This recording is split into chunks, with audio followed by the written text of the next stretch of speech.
Hello, everyone. Welcome to The Reason We Learn. I'm your host, Deb Philman. At The Reason We Learn, we aspire to be part of the solution. The purpose of this show is to take a good, honest, potentially painful look at the way kids are being educated. We know we can do better, and this is where we'll talk about how.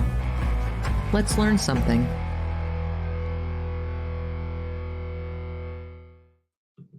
Hello, everyone. Welcome to The Reason We Learn. I'm your host, Deb Philman. I'm very glad that you're here today. If this is your first time at The Reason We Learn, I hope you will consider subscribing to the channel to be notified when I make other content. Most of the content I do is about education in America, but every so often we talk about other things to do with culture or things to do with issues that are being discussed within educational circles. So tonight's presentation would fall into that category. As I've covered for the last several weeks, there have been protests on college campuses all over this country related to the war in Gaza. And you've probably heard a lot of arguments back and forth from both sides about land claims in particular. That seems to be a big topic. So my guest this evening, Kasimir Freeman, is somebody who knows a lot about, specifically about land claims and some of the arguments around these things. His background is as a right-libertarian AnCap debater and researcher. He's also a patriotic American, a future New York escapee, with luck. And he has heritage from St. Petersburg, Russia, and Tel Aviv, Israel. His topics of interest include Rothbardian Natural Law, Objectivist aesthetics, and moral philosophy, as well as the history of America and Israel from an Anarcho-Capitalist perspective. So this is going to be a perspective on tonight's broadcast that you probably don't get on a daily basis, and you're definitely not getting it on the college campuses amidst all of the Sturm und Drang of these protests. So I'm very excited. I will be learning along with you. If you have questions, please do put them in the chat. Members of my community at Woke Screen will, get sort of their questions first dibs. Otherwise, super chats will definitely be addressed. Beyond that, as I see comments or questions that are relevant to tonight's discussion, I will do my level best to bring them to the fore. But the only other thing I would ask is that you do consider joining my community at wokescreen.com/The Reason We Learn. This is a Discord-based community where I speak with parents and other concerned citizens about the state of education in America. And I even have a support group that is specifically aimed at parents called The Reason We Parent. You can find those at wokescreen.com. So without further ado, please join me in welcoming Kasimir Freeman to the studio. Hello. Hello. I am so glad you're here. I'm as eager to learn as I hope my audience members are. So,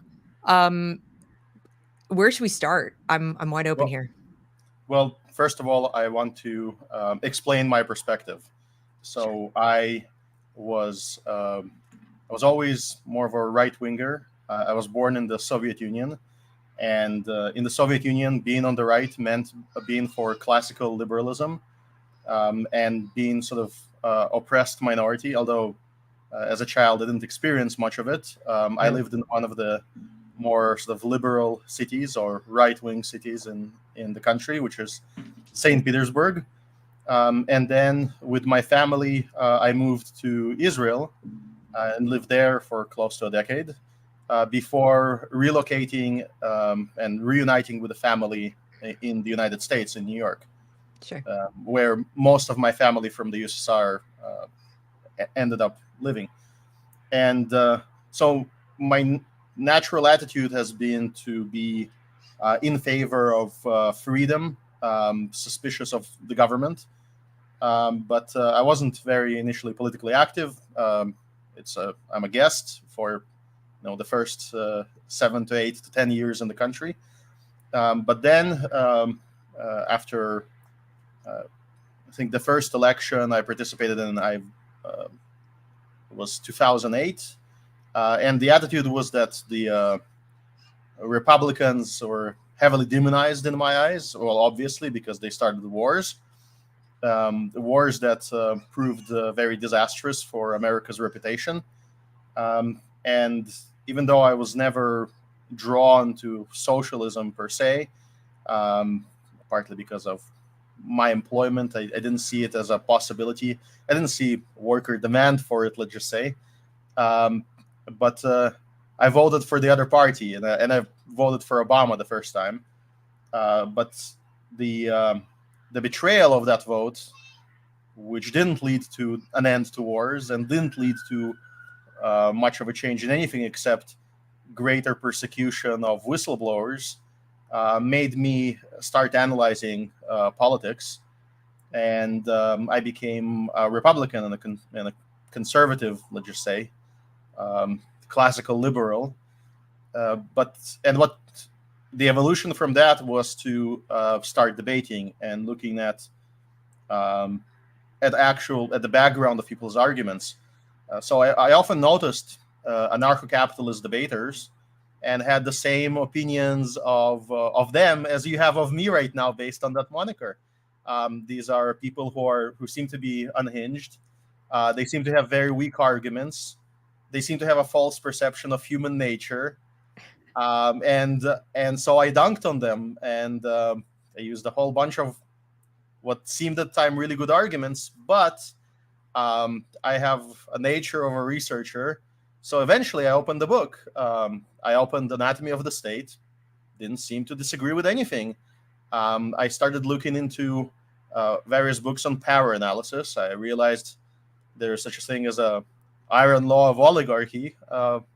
And then the more I started reading, and my circles became the circles of people I speak to as well, started positioning arguments that I couldn't argue against.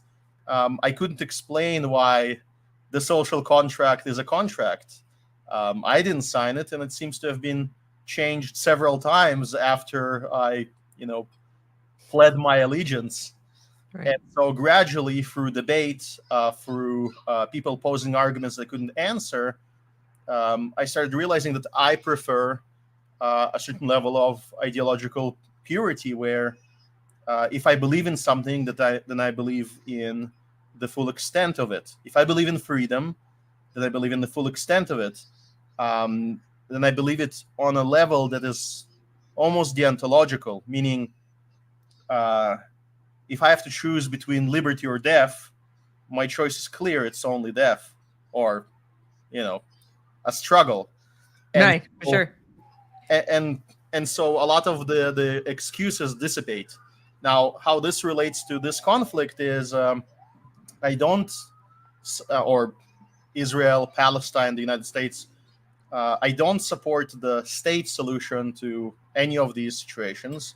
And my ideal society, for example, in Israel, would be that of covenant communities, of contractual governments, of people being able to decide where their land belongs to, and of total and complete privatization.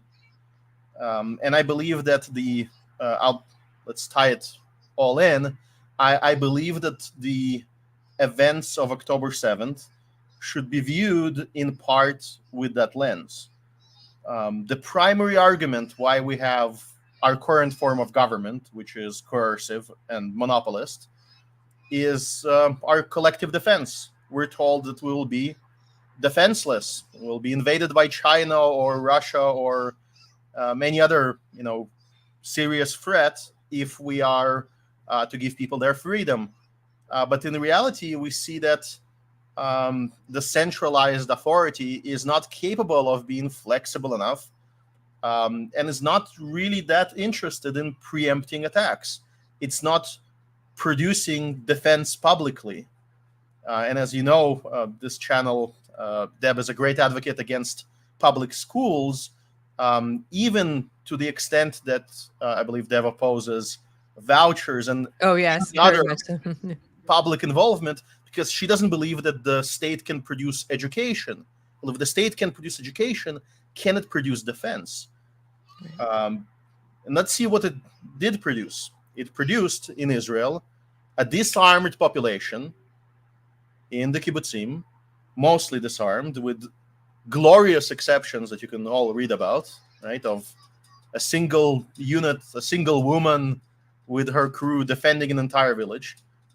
And yet the overwhelming situation was the decentralized defense failed, and nothing decentralized was present. And the people were left defenseless against open aggression. Even though it's sort of obvious now, it's obvious to you and me that they should have been armed, or at least if they wanted to be armed, they should have been armed.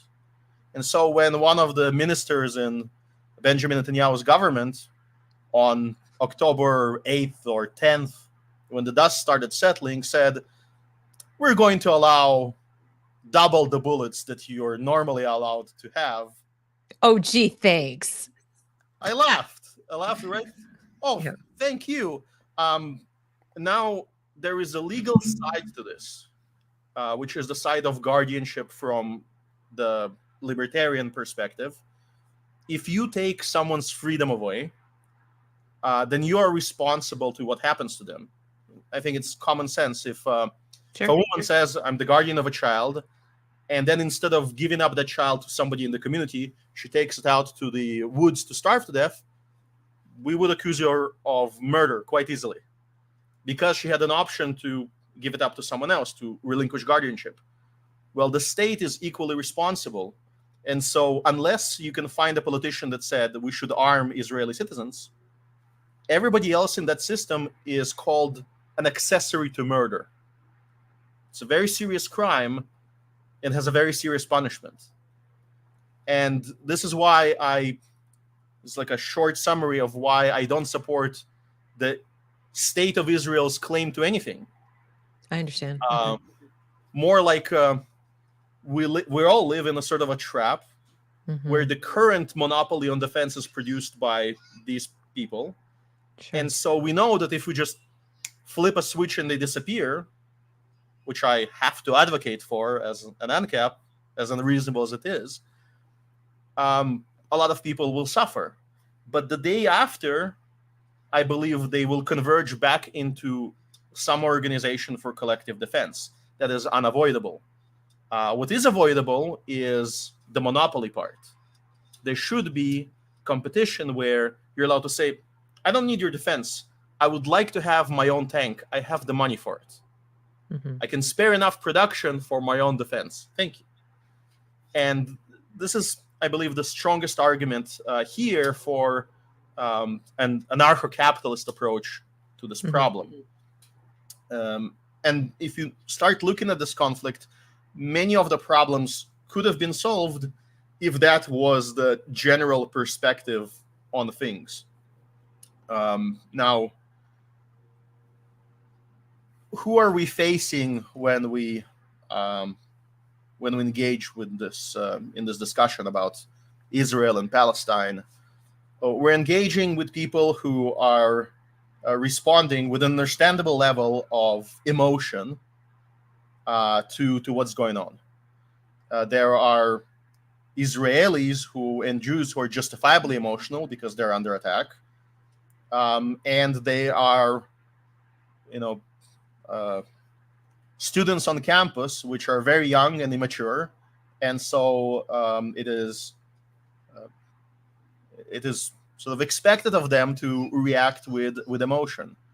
But these emotions, they're hijacked by narratives which set aside the facts. And so this is where I believe that proper arguments have to be brought in. And unfortunately, on both the libertarian side, the majority of libertarians do not support Israelis in their claims for various reasons. But also on the Israeli side, there's a complete failure of focusing on what's important. How do you argue what is a right and how do you argue for it? So I'll pause here. Okay. I've prepared a little presentation, but I think there's a few more things to discuss before that. Sure. Do you happen to have earbuds? Because I'm hearing myself. Yes, I can fix that. Sorry. 1 moment. Sorry. Okay.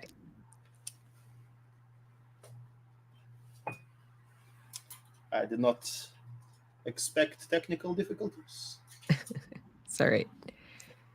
Can I hear you now? Yes. Can you hear me? Can you hear me? Uh-oh. Sorry, folks. little technical difficulty for the moment. This happens. We shall fix it. Testing. One moment. Sure. Sorry. I have the AirPods. So while he's doing that, I'm just going to say that, like I told you, there are going to be arguments here that you either haven't heard, or it might even make you angry, or, like make you think like, who could think this? It's not a common thing. You don't often hear people talk about the ideas behind the AnCap point of view in general, never mind with respect to this conflict. And I think certainly even for me, it's, I'm sort of trying to wrap my mind around it because, uh, you know, when you think about what Israel and what Israelis are up against in terms of since their establishment in 1948 as a state, there's been, nothing but opposition and by organized armies. So I think it's difficult. I was just saying, Kaz, that I think it's difficult for some of us, myself included, to wrap our minds around the idea of what you're describing as like stateless, more individual, in part because from the 1948, the day that Israel became a state, David Ben-Gurion is, we're a state now, or whatever, UN says so. The next day, I mean, you've got 5 actual armies from 5 actual states descend upon before they even really had a standing army. So, That's they correct. say we're a state, but it's like we're 5 minutes old and we don't have an army. We don't have a military industrial complex. We don't have any of this. We're a state on paper, really.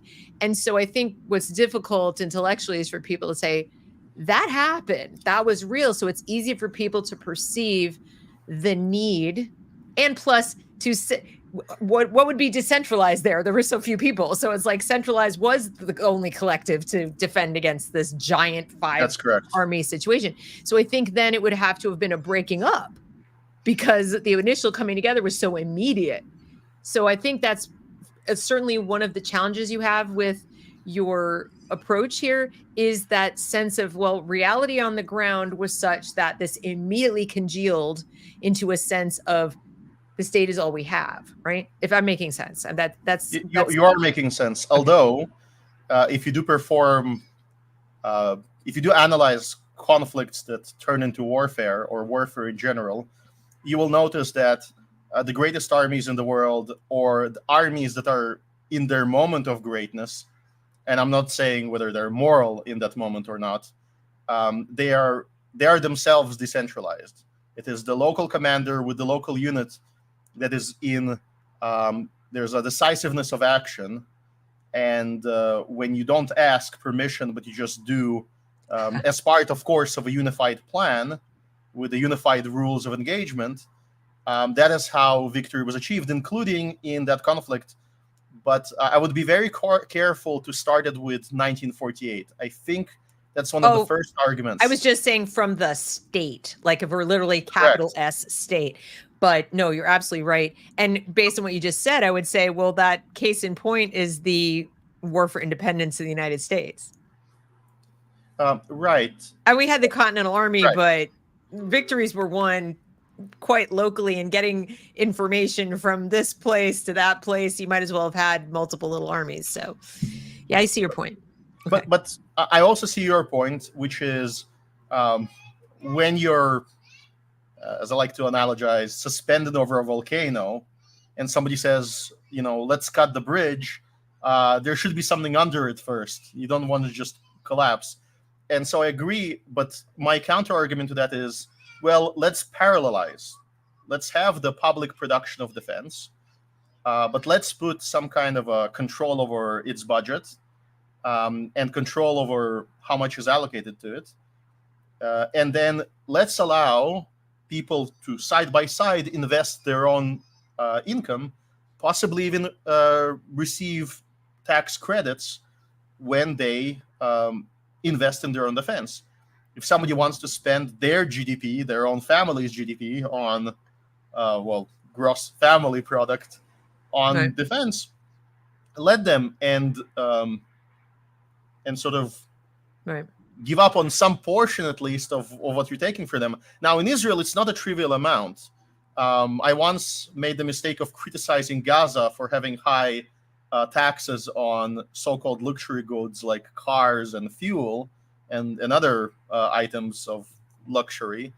And then the counter argument from the other side was, well, look at Israel. They have just as high, astronomically high car taxes, for example. You import a car to Israel, you buy one for the state as well. So, yes, or close to it. It's intense. And if all of it went into a defense, maybe it would actually make sense, but it has to go to the NGOs and all the political interests and all the various studies and all the various spending that government spends on, or all the ineffectual propaganda and ineffectual lobbying that it engages in. That's also taxpayer money.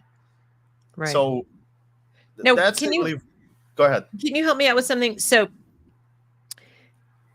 you have on your, underneath your name, it says AnCap Zionist. And so generally at least what I've said to people and what I know other people have said when, what do you mean you're a Zionist? Okay. And I've said, well, I believe that Israel has the right to exist. Now,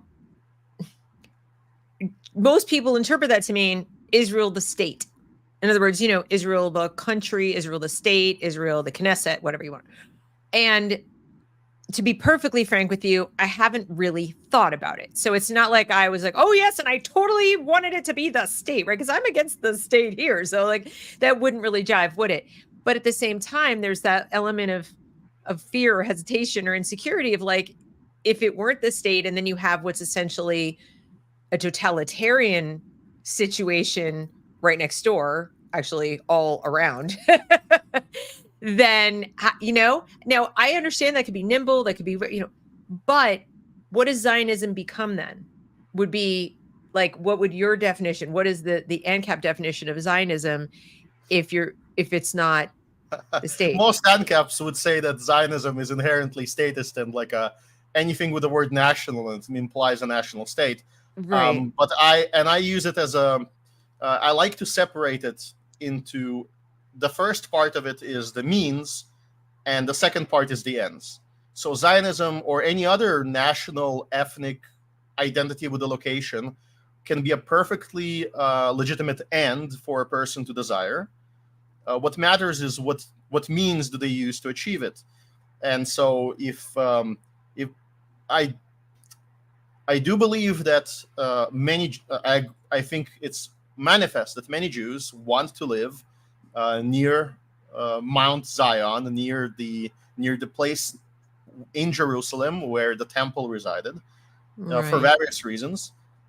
Just like many Japanese people want to live near Mount Fuji, and we were perfectly fine with such desires. The question is always the means, and the allegation is that the means were aggressive, and to some extent that's true. We have to admit it, but. And I think you're very right with pointing this out. I don't believe that my ideology existed in a complete enough form until maybe 10 years ago. Some of the books that I read, that I believe are required reading to explain my position, are less than a decade old. There did not exist an AnCap anything, or even a libertarian in our current understanding of the word anything back then. Ayn Rand was still writing her books, so objectivism was also not really a thing. And objectivism, in my mind, still continues to be developed and made more precise, while perhaps even separating itself from some of Ayn Rand's less consistent statements. So how can it's not really a governing philosophy either. You know what I mean? It's a way of looking at living life on planet Earth, but that doesn't give you the full-fledged like, okay, how do we govern, right? That doesn't work like that. Well, yeah, it tells you a very broad pursuit of life and an epistemology, and you can build a lot from there in terms of a legal system, which is where there's a group of friends of mine, including one great YouTube creator that I recommend, Liquid Zulu, who probably doesn't support my position on many things in this discussion, but he presents the case for merging of objectivism and anarcho-capitalism in law and as law and ethics. And I think if you read into his arguments, it works quite well. But none of this was present at the time. And so when we analyze the past, we see, well, who is closer to the position that's ideal to us? And we can analyze it whether they intended to do so, whether they had the intent to act in what we would consider a legal manner, and whether they actually acted in a legal manner. And I think both are important. Most of the Zionists and the people who built up Israel were statist as any other.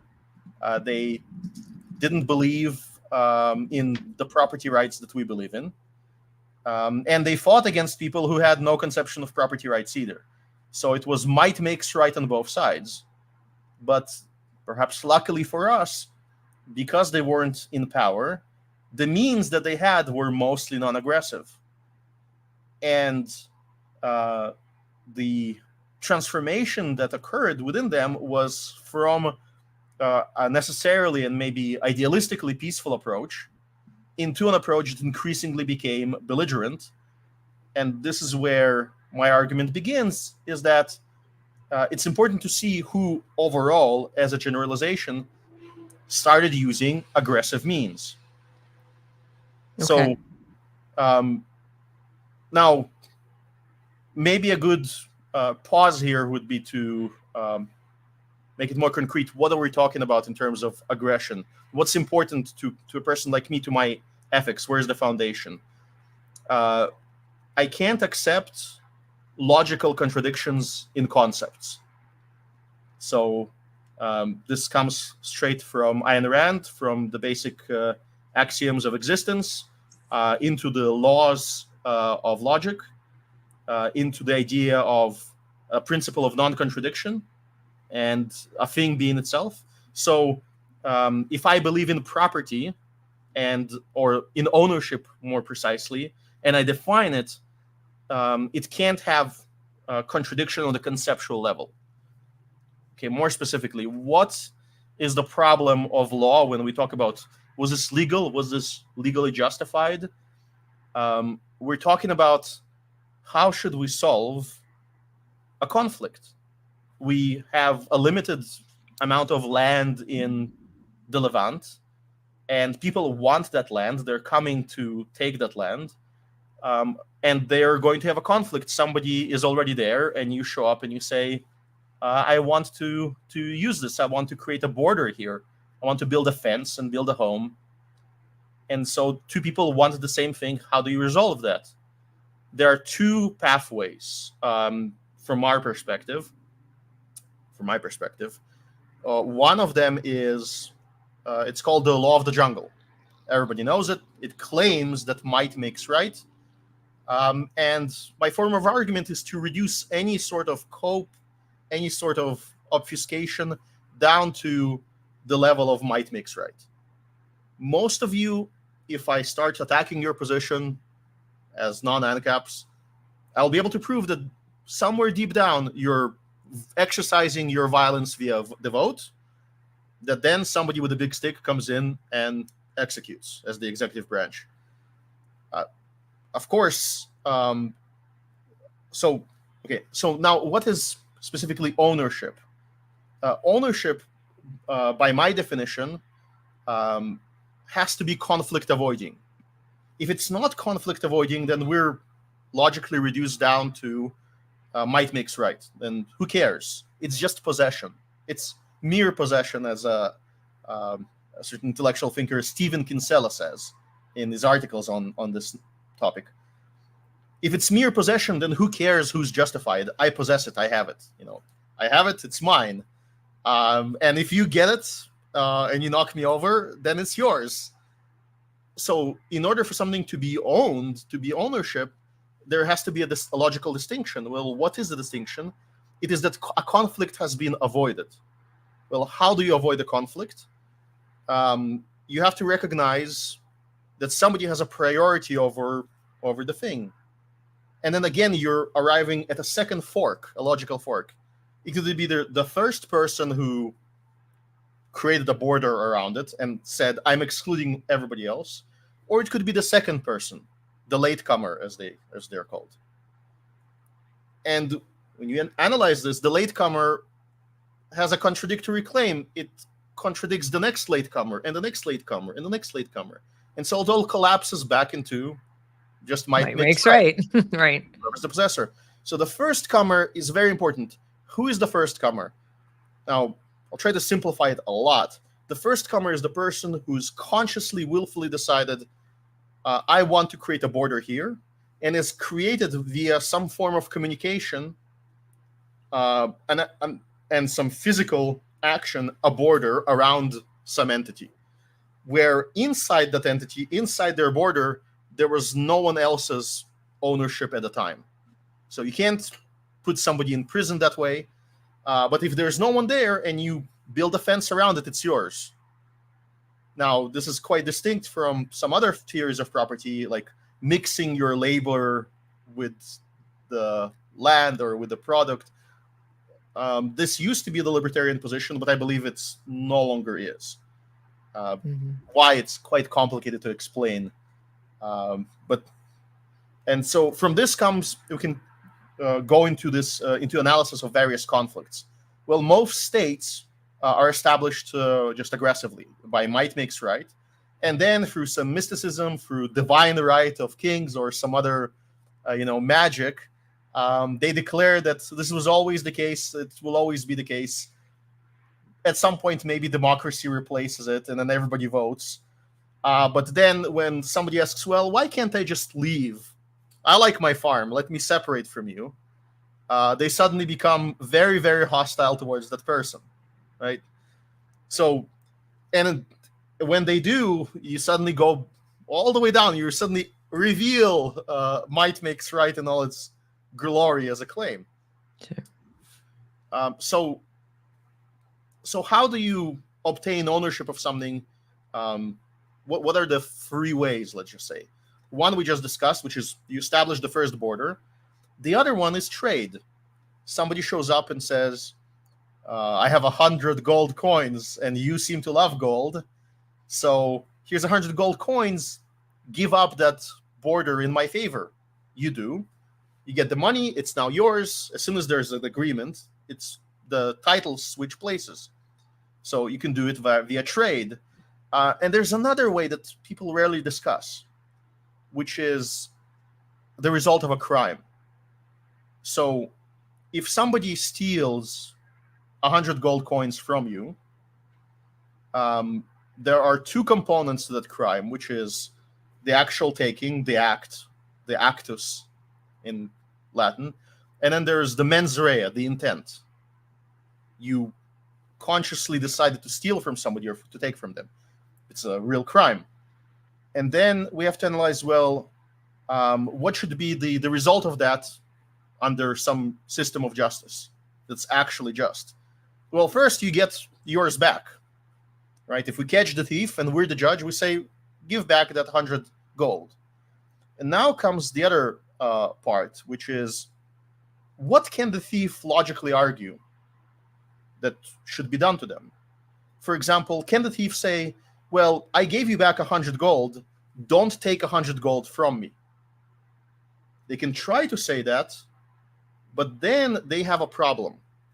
These claims, you should or you shouldn't, have to be universal, apply to every person equally, and stretch throughout the entire timeline from infinity to infinity. And so in the past, your actions said you were fine with taking 100 gold from someone else. Because you could. Because you could. So now you're claiming that we shouldn't take it from you. But now you have a problem. You have an inconsistency.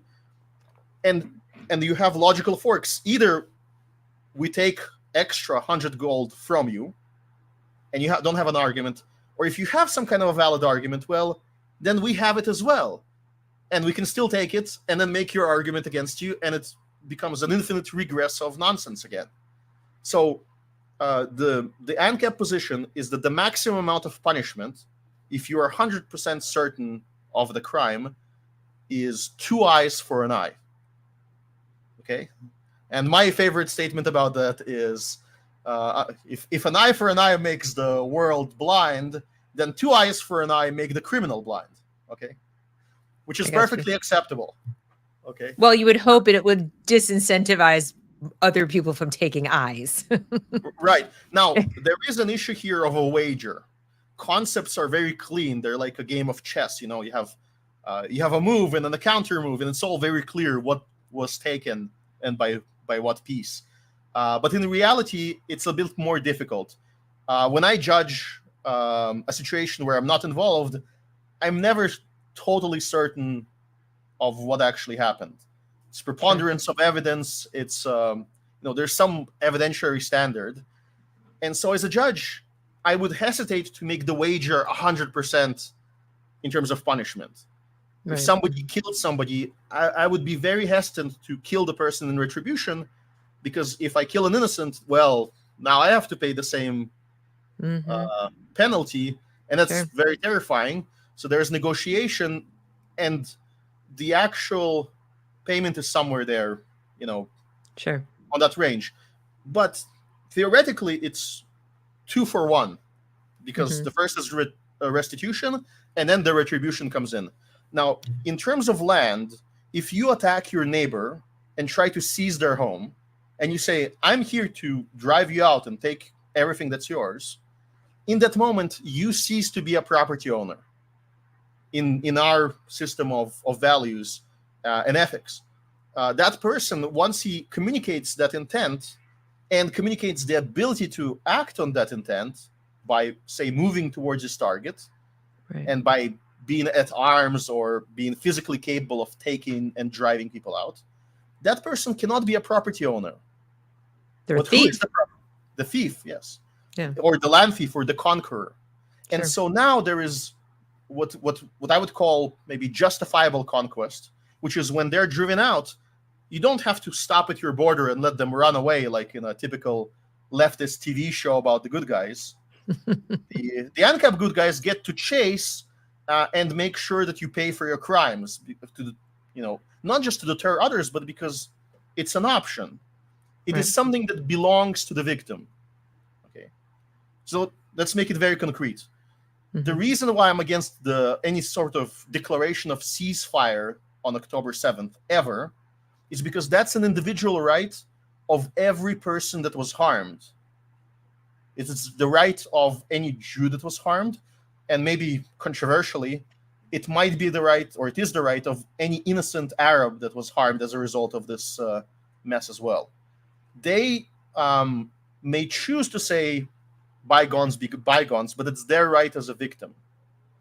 So any sort of ethical system like Christianity or some forms of Judaism where you believe that you should be merciful towards the criminal, that is your choice on an individual level. You can't push it on other people.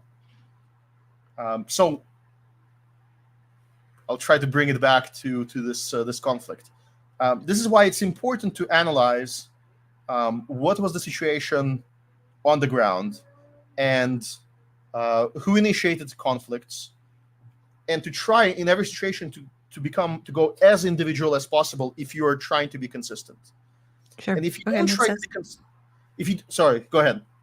No, I'm saying this is all making sense. So far, I'm with you. I get it. I was worried I wouldn't understand. Like I was literally, I'm not a stupid person, but I was literally concerned that I'd have to ask you to repeat because I wouldn't fully grasp. But I'm following very well, and I think you might anyway. Keep going. Okay. It's interesting. So now there is this weird thing that's going on, and this is I didn't manage to get his clip in time, but there's a libertarian right now who's one of the people who is running for his candidacy for president of the United States, which is very symbolic. But I saw a video of him and just expresses hyperboles, and the hyperboles start like this. Number one claim: Jews stole all the land, and they occupied all the land, and they evicted all of those innocent people. That's just of course, but it's expressed with a lot of emotion and hyperbole, and then continue to oppress them, And then the G word comes out, of course, and even the H word according to some articles, and it's as hyperbolic as possible. And what they're doing is the action is to generalize what's going on and read it in the most nefarious and uncharitable way possible into a narrative. Mm-hmm. But then, from my experience, when I engage with these people and I try to press them on this, is a true generalization. Is this what is generally happening? And you, as a fellow libertarian or a fellow freedom-respecting person, you're generalizing here. Are you generalizing correctly? And the response is very simple. It's a typical Mott and Bailey response, just to retreat to the easily defensible position of, there is some crime, right? And I have to say, yes, of course. There's always some crime in war. There might be actually a lot of crime. Or there are some people who are suffering before a trial. Yes, there are a lot of people who are suffering before a trial. But wait a minute. Weren't you just talking about the general case? Now, in my mind, when somebody tells me the general case, that's like 90% or above. Right. Like, I'm fairly certain that you're actually Deb Philman and not an AI. Or not, even though I'm watching pixels on my screen, right? Yeah. So I can generalize that you're Deb Philman. I believe my eyesight. You're not a genie. No. And so, I believe that there's there's a generality that a lot of innocent people got harmed during certain event. Mm-hmm. Okay, but then how do you apply the individualistic legal analysis without a court case as a defense to a generalized statement? That's the point. And unfortunately, the Israeli position is to defend with equally generalized statements. Is to say, well, we can do whatever we want because we suffered. Can you? Can you not? What can you actually do? And I believe that's one of the core sort of ethical issues of this case. Now, okay. Now, if you want, one of the things we should look at is. Should we look at the presentation? In the presentation, or can you link to possibly for a brief moment to my profile on Twitter? Sure, absolutely. Yeah, let me go grab that. Okay. So the reason I'm asking Deb to do this is because I didn't prepare properly, but now I realize there's something I have to show. Okay, one moment. Let me grab it. Okay. There it is. So that's a sticky post. I want to highlight it if possible. Okay, let me just make this a little so that what you want to show is more visible. Okay, so this one right here? Yeah, and this very first map. Okay. Now, we're discussing a conflict where people make land claims. They say Israelis stole the land. And so what I expect as a person who likes freedom and who likes, claims to be grounded in reality is for the hyperbolic person to immediately present something like this to you. Most of you have never seen this map before. Most of my debate opponents never present anything of the sort. And my main question for you is to ask why. If Israelis stole the land, why do you not see a map of individual or corporate or group land claims? The reason you don't see it is because it's highly unfavorable to one of the sides. Because it presents a truth, a reality on the ground, is that in most countries, even now, and specifically in 1945, which is the snapshot of this map, most of the territory is painted white, meaning it has no land claim whatsoever. It is empty land, and you have no argument that prevents anyone from moving there and establishing a homestead. If you do that, you're applying some sort of might makes right, and I don't really care what you're saying. We should unmask that statement. So let me explain how this map came to be. This is a composite that somebody created, one of a kind, unfortunately, and it's one of the first attempts to research the topic of competing land claims in one map. In blue, in various shades of blue, it shows all the Jewish claims to the land by 1945. In green, it shows all the Arab claims. And in pink, or in this orange, it shows lands officially owned by the state. So like lands that were declared as national parks or other things. As you see, there's lots of territory that's unclaimed, not officially bordered, with, if I'm very charitable, an unclear ownership status, where you can't say that it was stolen from one side or the other because nobody claimed it before. Well, the knife part is the desert. It's the Negev. That's Yes. the other thing, is that most people don't know the sort of geography and the topography and like, what was arid land, like what was desert, what was fertile, because it's not just a big blob of equally wonderful land either. So this entire section is just freaking not inhabitable. I mean, at least at the time, it wasn't. Yes. The top, correct. The top left of that map is entirely without land claims. Well, it could have owners because there are nomadic tribes that live there. There's the Bedouin that live there, but the Bedouin have a very loose conception of property themselves. So there's it's like, where's the water? If I have a well or there's water here, that I own that right now. Oh, no more water anymore. I'm gone. Well, from my limited understanding, the wells were actually claimed by families as property and excluded with deadly force. You can't just drink from someone else's well without permission. No, that's what I mean. Like, that was, if you had a well, like, get back, that belongs to that person. Absolutely. But if the well dried up or it no longer produced water for some reason, then people would move on, and suddenly their claim or their ownership of the land was a lot less, like they didn't care anymore. They were going to the next place that they found water or could dig for water. So that's all I meant, was that you also run into sort of cultural and life pattern kind of, things where property can be defined and, as ownership, and then it changes a week later. So it's not like you could say 100 years later, that little square of the desert was mine because reasons. It's like, but you literally got up and walked away at one point. Yes, and you. What's more important, you didn't establish a border, and what's even more important, we have to ask, how do people, or how does a significant population of people survive in a desert, and why don't they move to some of the more fertile areas in the territory? One of the reasons is that this plot of land happens to be the central trade route, that is the terminal point of the Silk Road, on the crossroads between Africa, the Levant, Middle East, Asia, and Europe. And so one of the ways to deal with it is to enrich yourself in it, is by criminal acts, by approaching caravans and offering them protection, and seizing the caravans that don't pay enough.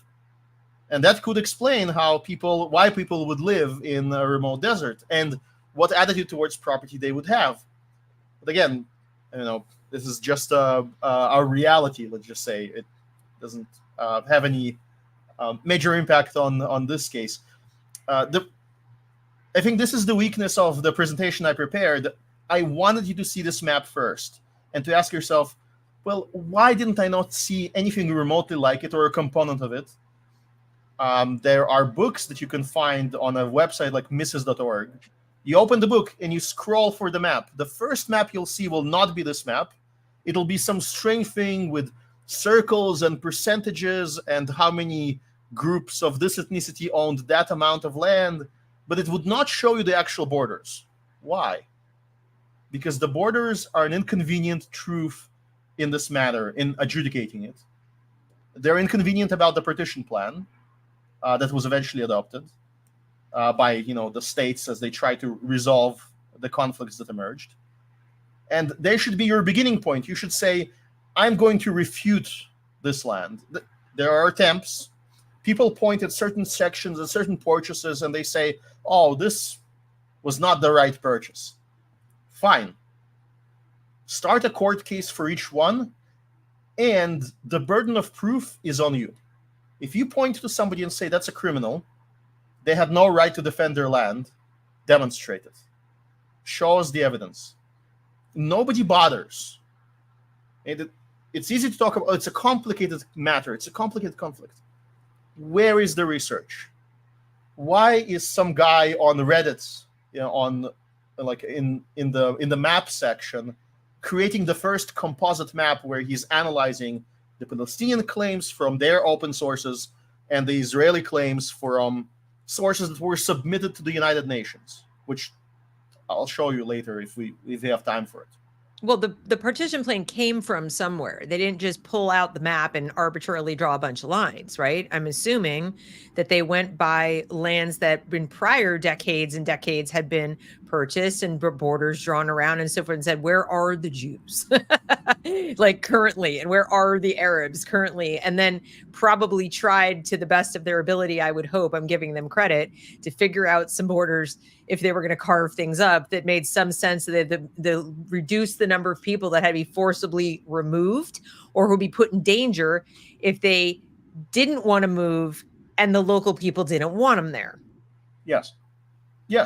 And that's what they try to do. And what's interesting is both the map with the percentage circles, which shows the same territory split up among districts, basically gerrymandering or district splitting, based on some Ottoman or prior Arab ruler decision. That was the map presented, if I'm not mistaken, from the Arab side, and from the Jewish League side, they presented the actual property maps. So both are part of the historical record. Ask yourself why any particular debater or book writer does not start by presenting you at least both. Show both sides of the story. Mm-hmm. And then you will begin asking the right questions. Now, if you want, let's pull up my presentation, try to sort of rush through it. Because, yep. Now, this is my perspective. This is what I believe is the factual history, that Israelis won their lands via defensive victory, what we talked about, conquering from conquerors. I also demonstrate that the Levant was largely empty and abandoned. This was the case in the 1920s. And that the Jewish homestead occurred in two ways: via homesteading, purchase, development, exclusion. Telling somebody to go away, that's mine, is the primary method. That's how ownership of the land is asserted. So when somebody says, oh, they excluded renters from the land they were renting, well, yes, that was their right for purchase as owners. In order to prove that the renters could not be excluded, you have to prove that the person who they rented from was a thief, and the burden of proof is on you. It can't be just hearsay. It has to be like very solid historical record. Right. Well, and it happens every day in present day. People purchase buildings, that rental apartments, land, farms, all kinds of things that have tenants. And every single day, I had this happen to me. I had a lease with a gentleman in another state, and he died. Now, the lease that I had didn't have any kind of clause in there that said that my lease was enforced if the dude died. So he died. His heirs inherited the property, and it was their discretion what to do. They decided to sell the property and not continue my lease. There was nothing I could do. I had to move out. I was given, like 2 weeks, get out. And what was I going to do? I mean, I had to leave. Well, that was the legal thing to do. I'm not a squatter. I don't steal. Yeah. So, well, you could do one thing. You could say to the general public, hey, that's not a very nice thing they're doing. They shouldn't be doing that. Of course. That's your... It's not going to do any good. It's not going to let me legally remain in the place. And I did go and speak to an attorney, and they looked at the lease and they said, unfortunately, everybody expected him to be alive. He choked to death on a piece of steak. It wasn't like he had cancer. And this is just unfortunate. One of those weird circumstances. You've got to move out. It is they're exercising their option to sell. They don't want to be landlords. They don't live in the state, etc. and so forth. So that's one extreme example, but it happens every day, and we don't have people saying, Deb was kicked out of her house. He stole her property. It just doesn't. Stolen and occupied. One of the reasons why they can say so is if you did believe that what you were doing by moving into the rental apartment was homesteading, if you, for example, believed that the landlord was a major criminal who there's no there's no pedigree to his money, and you wanted to contest his claim, then the question is, well, Deb, why didn't you do it before? Exactly. You had some amount of time. Why didn't you put out a legal case? Exactly. If you were happily renting, suddenly the ownership changes, and then suddenly you want to claim ownership. Well, wait, you've spoken for your inaction and for your acceptance of a contract that you're perfectly fine with renting. You understand that it's not embordering. When exactly did you change your mind? Very convenient. This is something that people don't understand. Now, it's not nice to evict somebody that falsely believes they own something, but the question is, why didn't they express their belief? Maybe there was some trade going on. Maybe they had a certain benefit from not being landowners. And the other problem, like not paying taxes. Not paying taxes, not correct, not being conscripted. Now, all of this could be part of a legitimate argument. What's very important also is that's a tiny minority of cases. If you look at what was purchased and who lived there before, overwhelmingly empty, underdeveloped. There is the worst purchase. I'm going to mess up their name. The Sarsuk purchase from the Greek magnates that owned like a major valley in the north of Israel. If you look at the history of that place, when they obtained it from the Ottoman Empire by lending it money and then collecting that land as collateral, right, trading good money for a claim that was sketchy, but by doing so homesteading, what they did is they had to deal with malaria, they had to deal with marauding, with attacks by nomads. It's part of the history books. That's why the region was not very much occupied. And they managed to somehow deal with both or reduce both enough. And then they started inviting people to rent on that territory. Mm-hmm. And they rented from the territory to the point where they get regular payments. They sent agents to collect those payments. Now, from like a socialist, communist point of view, from a Maoist point of view, these are so-called absentee landlords. Well, how are they absentee? They're making the land somehow more habitable, that it has more people than before. At least they're advertising it for habitation. Mm-hmm. And they're collecting rent, and they're sending agents. And if somebody doesn't pay their land, the rent, they're sending the police to expel them. Those are all actions of landlords that are legitimate, that we have to believe in if we believe in any ownership. And then there's a whole debate around that, of course. Sure.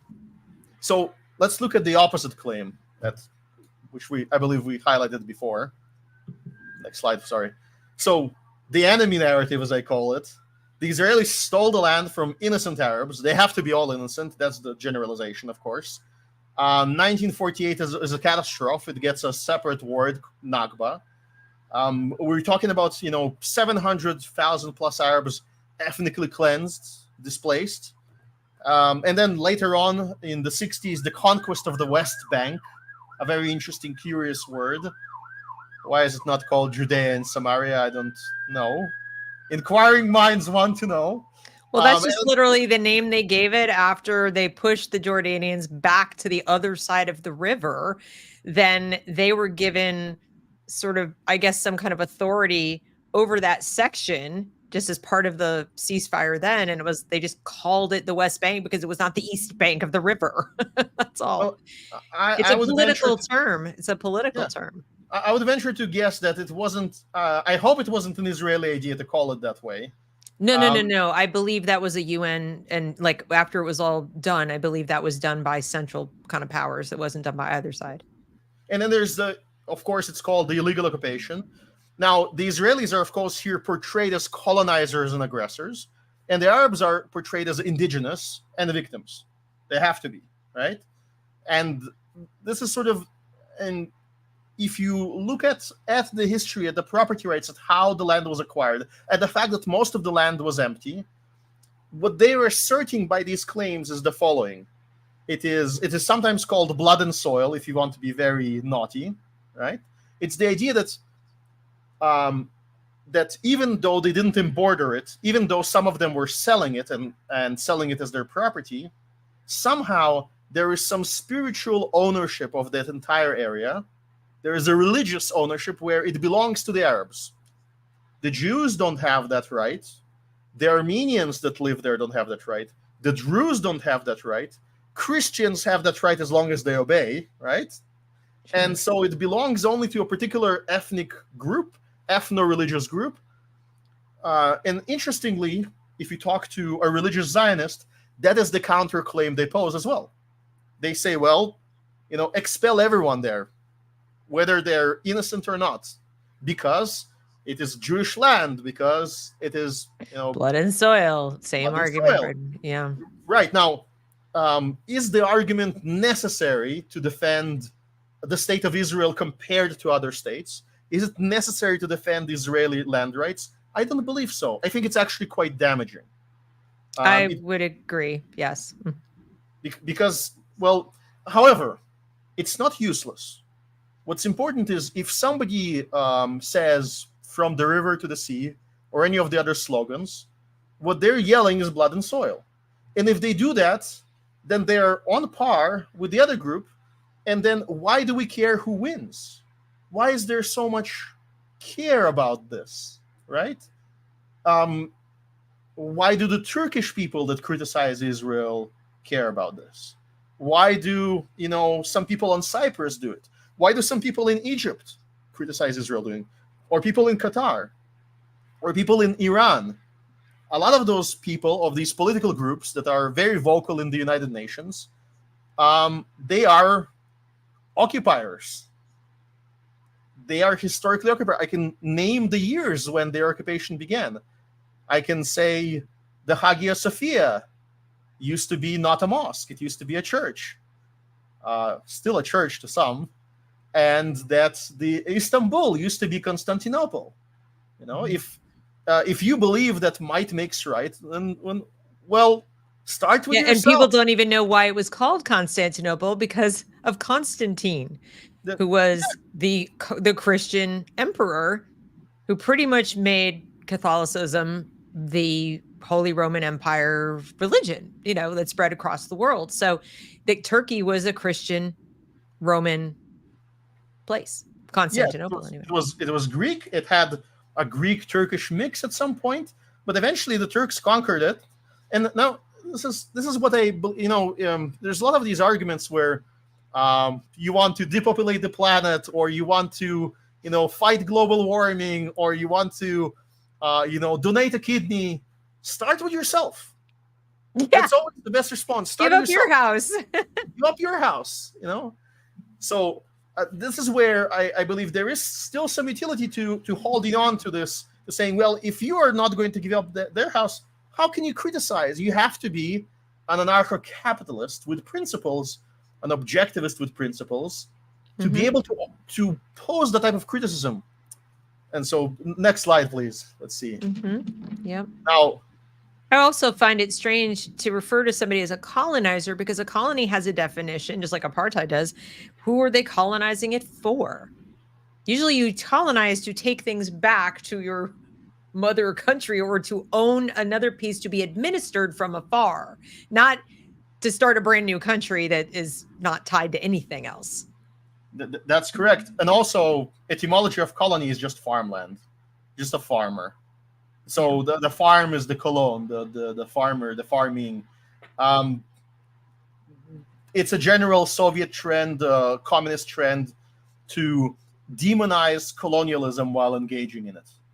Now, colonialism wasn't pretty, but I would say depends by whom. The British were very nasty people. They were very pro-British, and they did very many evil things. But their colonial empire was a saint in comparison to what the Ottoman Turks did. and was a state in comparison to any contemporary empire or anything in the past. And whenever they conquered some place like India or China, the people they replaced were far worse by every metric that you can. And their presence there was an inflection point, just like it was in Palestine. You know, I, as a Jew, very anti-British about Palestine, right? They did a lot of evil things, but their presence there was an inflection point. The Ottoman Empire did not allow any property rights whatsoever. As a Jew, you couldn't do anything. You could cheat. You could erect a house, and then the tax man comes, and the house is there, not allowed to destroy it, like a loophole in the law. But if you don't do loopholes, you can't do it. You can't build a new synagogue. You can't build a new church. Not allowed property rights. Then the British come in, and they introduce property rights records, all of that, for their own purpose, which we'll discover very, very soon in the slides. And so now, this is the Mott and Bailey fallacy. Is very important when you're part of this debate. Israel stole lands, Nakba, indiscriminate targeting, intentional massacre, hyperbole. Start attacking them. Very quickly, you will find they're much stronger, but much more focused version. Some of the killings were extrajudicial. Some of them were not justified. Too many human shields are dying, right? It's not that the person is against a situation where their family is attacked by somebody who has a kill switch where if you kill them, then another innocent person dies, or if they walk and use a person as a shield while gunning down your family. Most people would say, well, you know, my family comes first, and any damage caused is the responsibility of the attacker. Mm-hmm. I have to stop the aggression right here and now.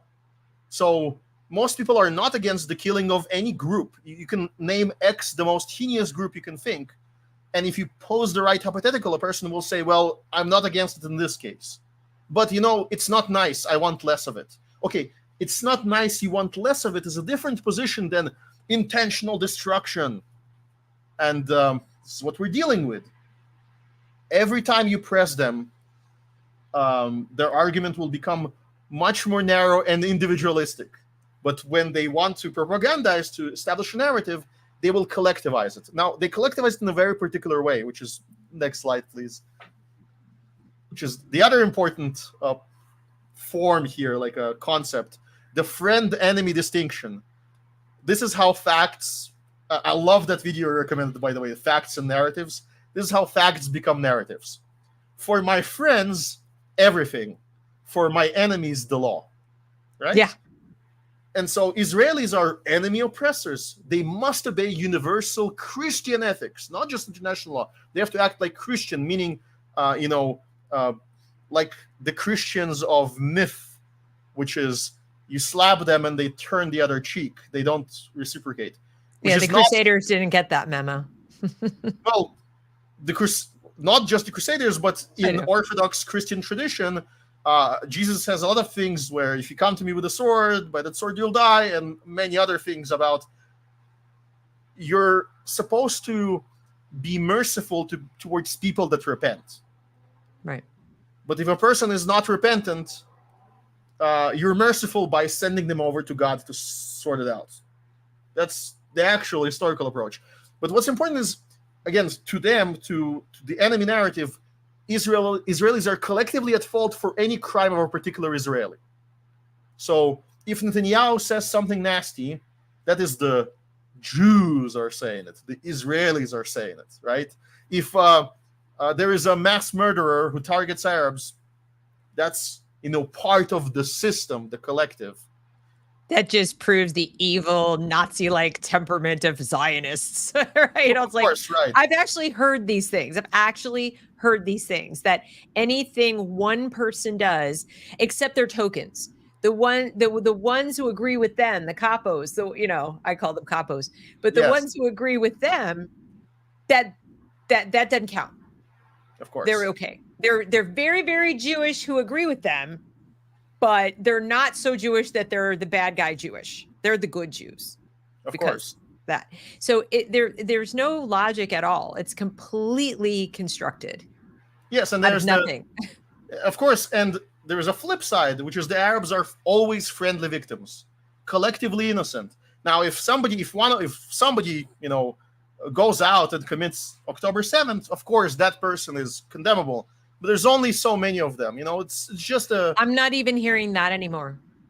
I'm not even hearing that anymore, Kasimir. I'm hearing people saying they are resistance fighters, that even American students are saying everything they've done is legitimate by any means necessary. They are standing up for their people. It's like, it's not just, oh, that's a few bad apples, but you can't really blame them. It's that we are all Hamas now. I mean, I'm hearing these things come out of these students' mouths, Yes. and they're saying it is legitimate resistance against oppression. What's very important, though, to understand, this is where it becomes sort of weak. They're not all Hamas. There's also Islamic Jihad and many other organizations that are geared towards the same goal, which is the obliteration of the other side. There were also civilians.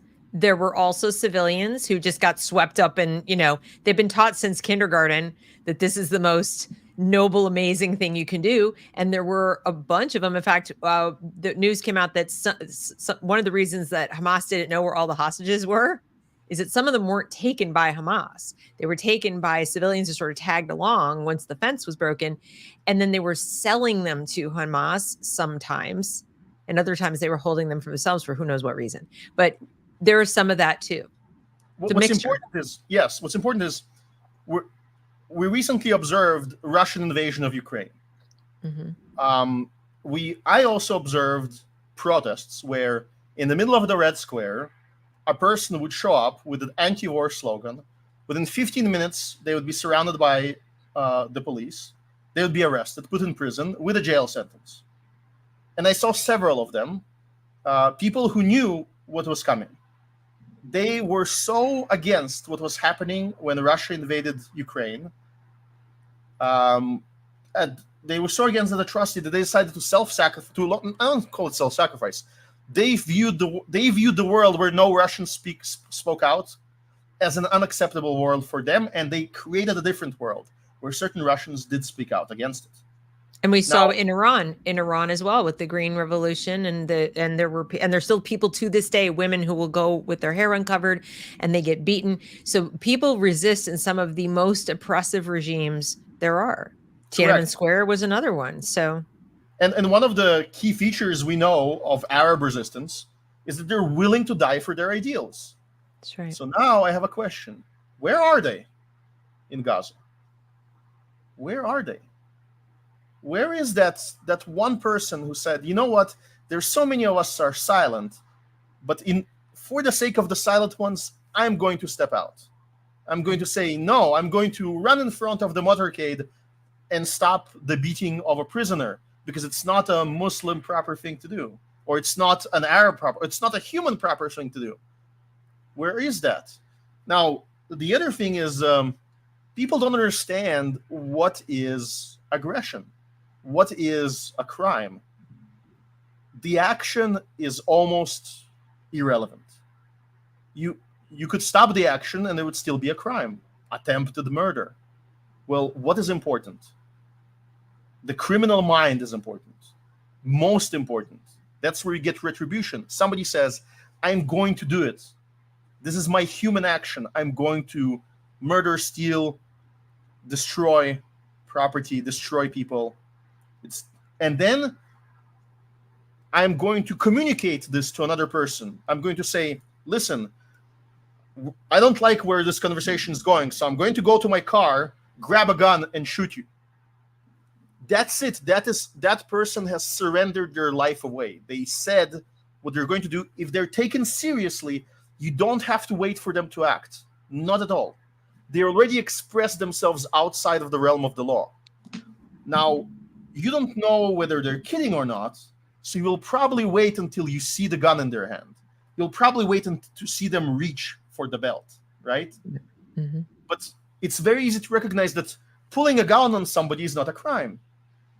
Aiming a gun at somebody is not a crime. People do it in training. People do it maybe they're filming a scene and they're using an empty gun. Or maybe they're at a gun range and somebody's doing it accidentally. They flagged somebody. You don't consider them a murderer right then. No. It is because some states will charge you with brandishing if they find that it was a threatening action to do, but I mean, it depends where you are and what the circumstances are. But yes, by our laws, but I would say by objectivist laws, what we should really care about, absolutely correct. Yes, is the communication. Now, here's my problem. Then, I see a massive evidence as a generalization of the communication of the desire to be a murderer, of disrespect of property rights. These are not libertarian people, and I don't see a libertarian exception. I don't see an objectivist exception in them. Why should I assume? Now, there is a reason why I should assume that they have rights, is because for my own sake, for the sake of my moral status, I should still assume the presumption of innocence and all of these beautiful things. Sure.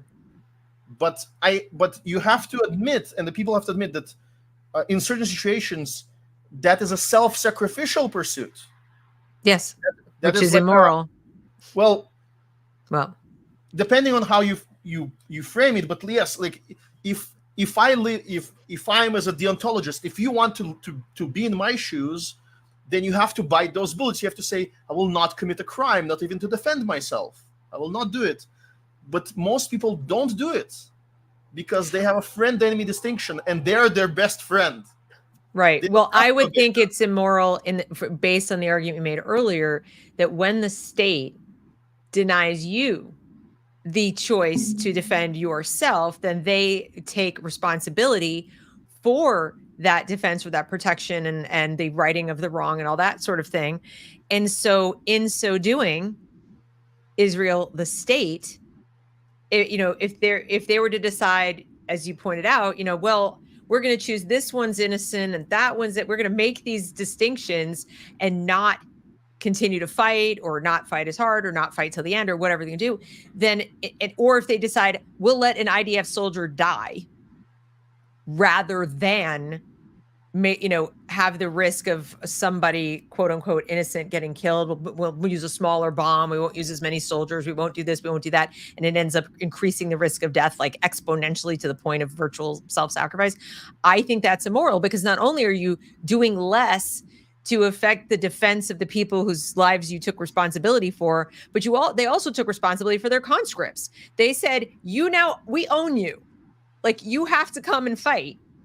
And we own you, body and soul, but go basically kill yourself to protect, so we don't run the risk of killing these other people. I just personally have a problem with that. Now, maybe I'm not reading it right, what you're saying, but no, I think that those are all problems. People make all of these problems too easy. There are volunteers. The main thing is, how do you define imminent threat? And do people understand what imminent threat means and what is the standard?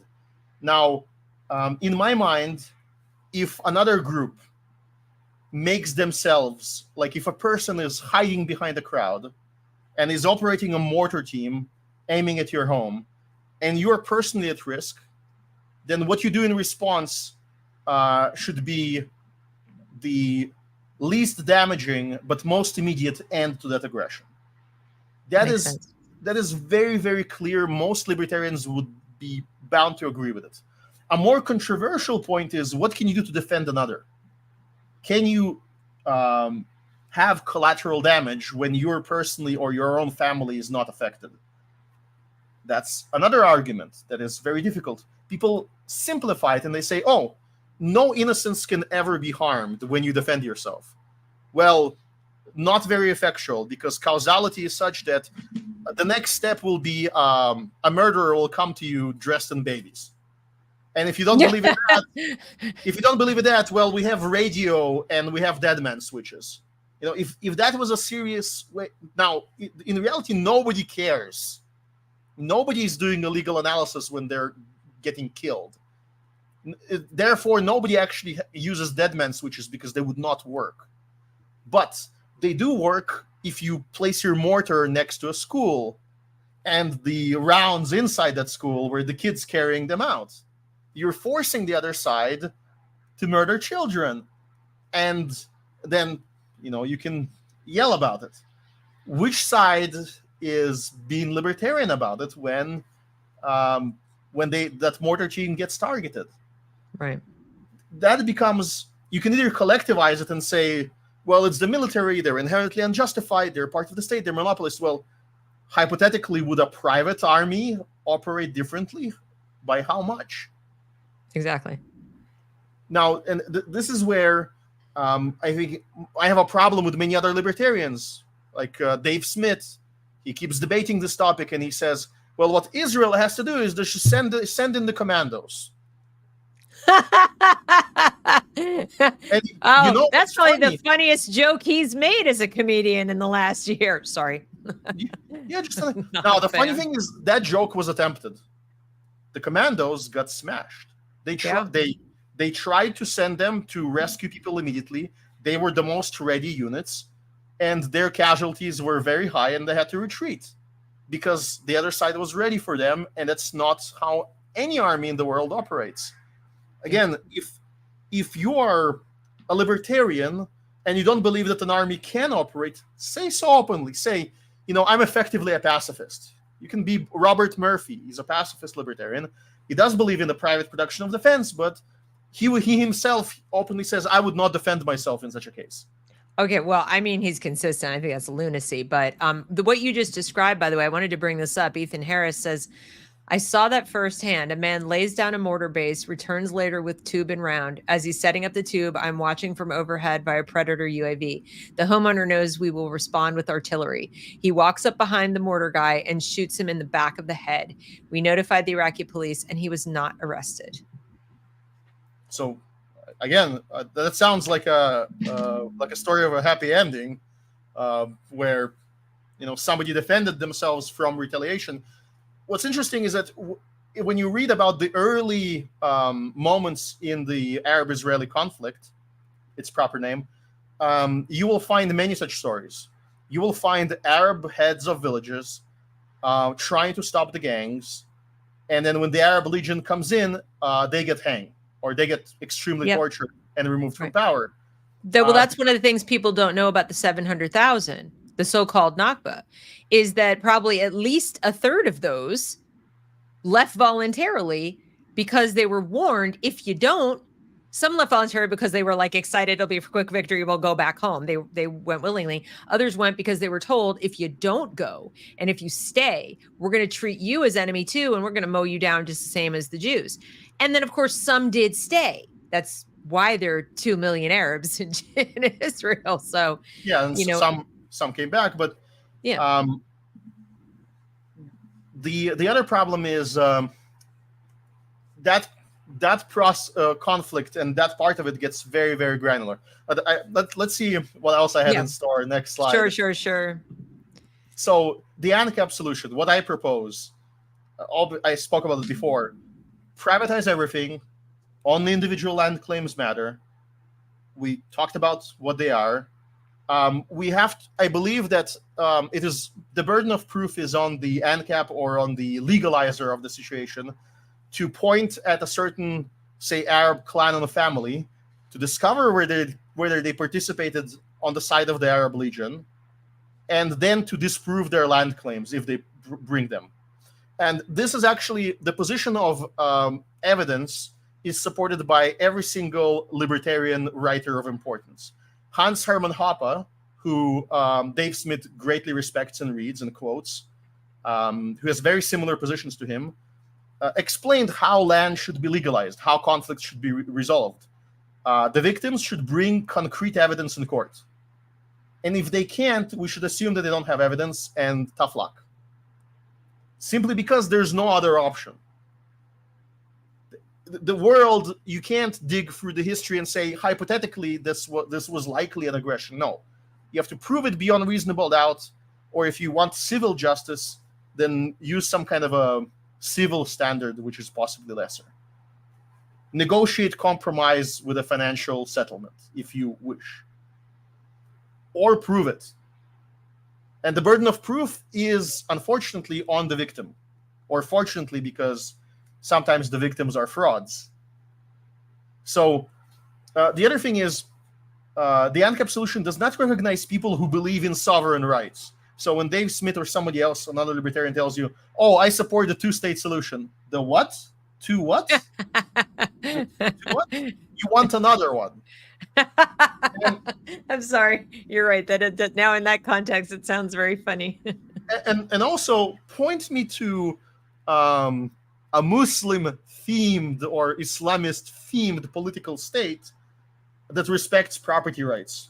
Oh, wait, right? Exactly. Well, to that point, Silvar asks, what court has jurisdiction to decide these matters? Well, right now, there's no court. The court would have to itself be non-aggressive, Silvar. There's no non-aggressive court, so there's nobody to and do then it. would either side, even if there was one, would they accept the outcome? I mean, there have been multiple times in history where even the two-state solution has been discussed, offered, the partition plan, different things, and it's been made clear, at least by a sizable percentage and even by a vote by the Arab side, that they will not accept any Jewish land ownership. Like zero is acceptable. And so then how do you even get off the ground with your solution or anybody's solution that is aimed at eliminating conflict? Never mind an AnCap solution. If you have one of the two parties involved in allegedly ending this conflict saying the conflict is over when you lose. Yeah, well, you don't get it. But I think it's important to declare it, because people say, well, there is no solution. It can't be done. It's too complicated. This is all. No. There's several solutions. It's just solutions. What I'm saying is, obviously, like, this is a literal solution. There are several things that people have proposed to solve it. Like there's Curtis Yarvin wrote a really funny solution where he says, all the Gazans, let's create a fantasy land city for them somewhere in the desert, surrounded on all sides, disarm all of them, move them there, put them in like Apple VR for a few decades.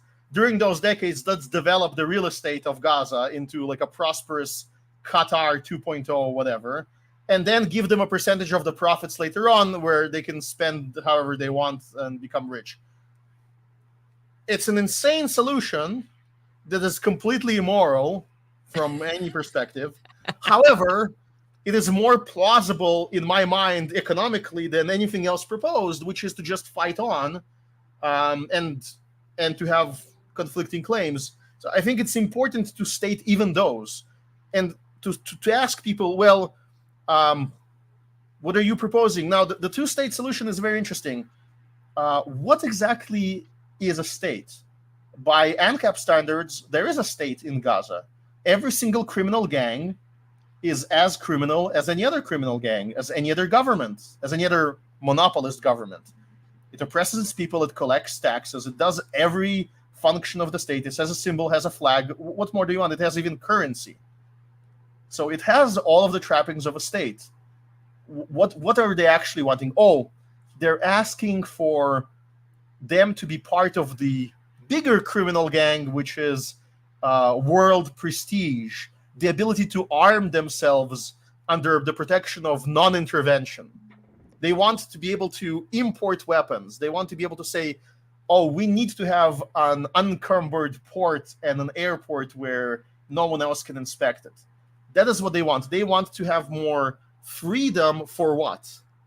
For which type of entity? For an entity that's designed to oppress people by definition, but is not even as pretending as hard as the State of Israel. The State of Israel is playing democracy.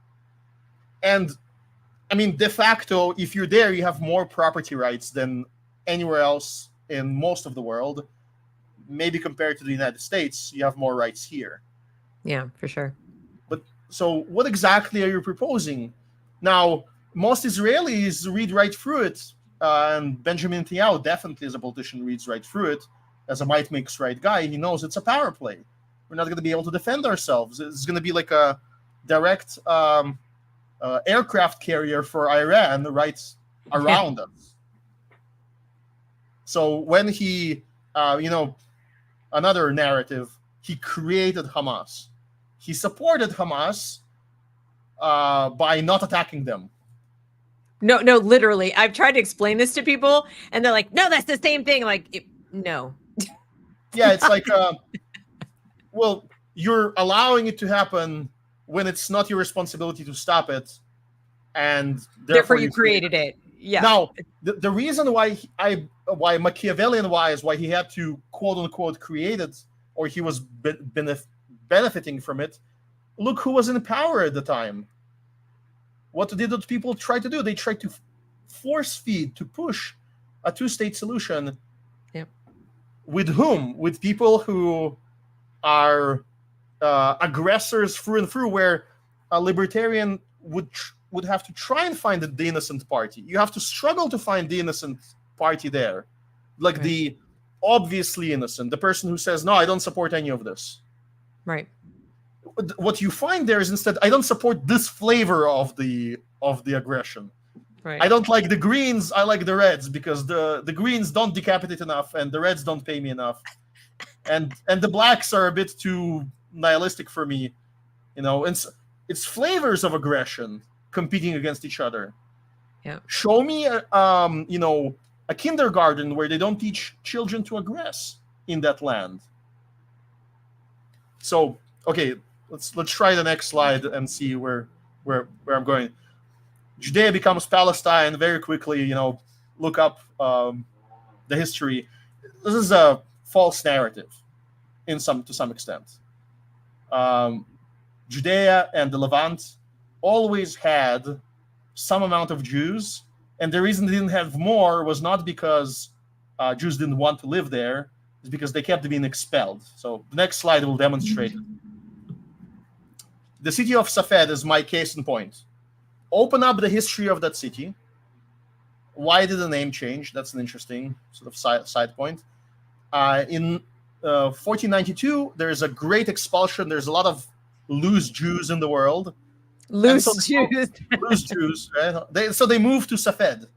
Now, there is a history where you study about some Jewish rabbi here and there, or some other important Jew.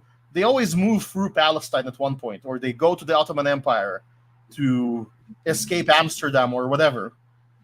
There's always free movement of people. Why don't they settle there?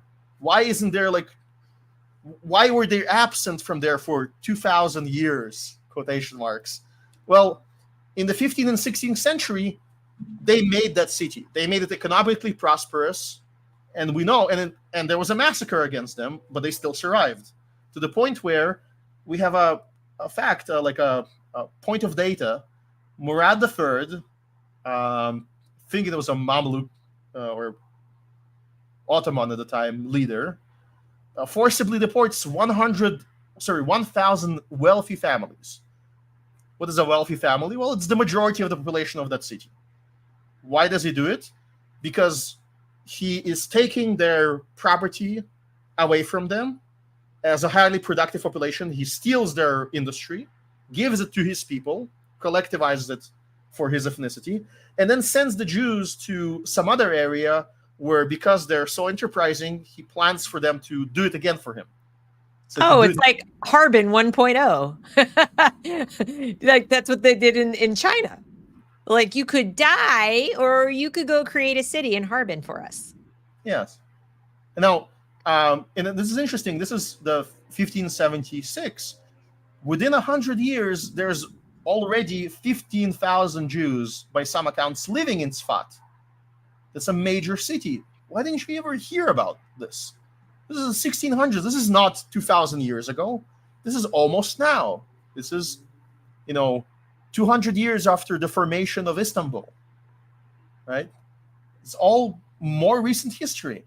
It gets destroyed by whom? By rebel Druze and Arab armies in the vicinity. Why does it get destroyed?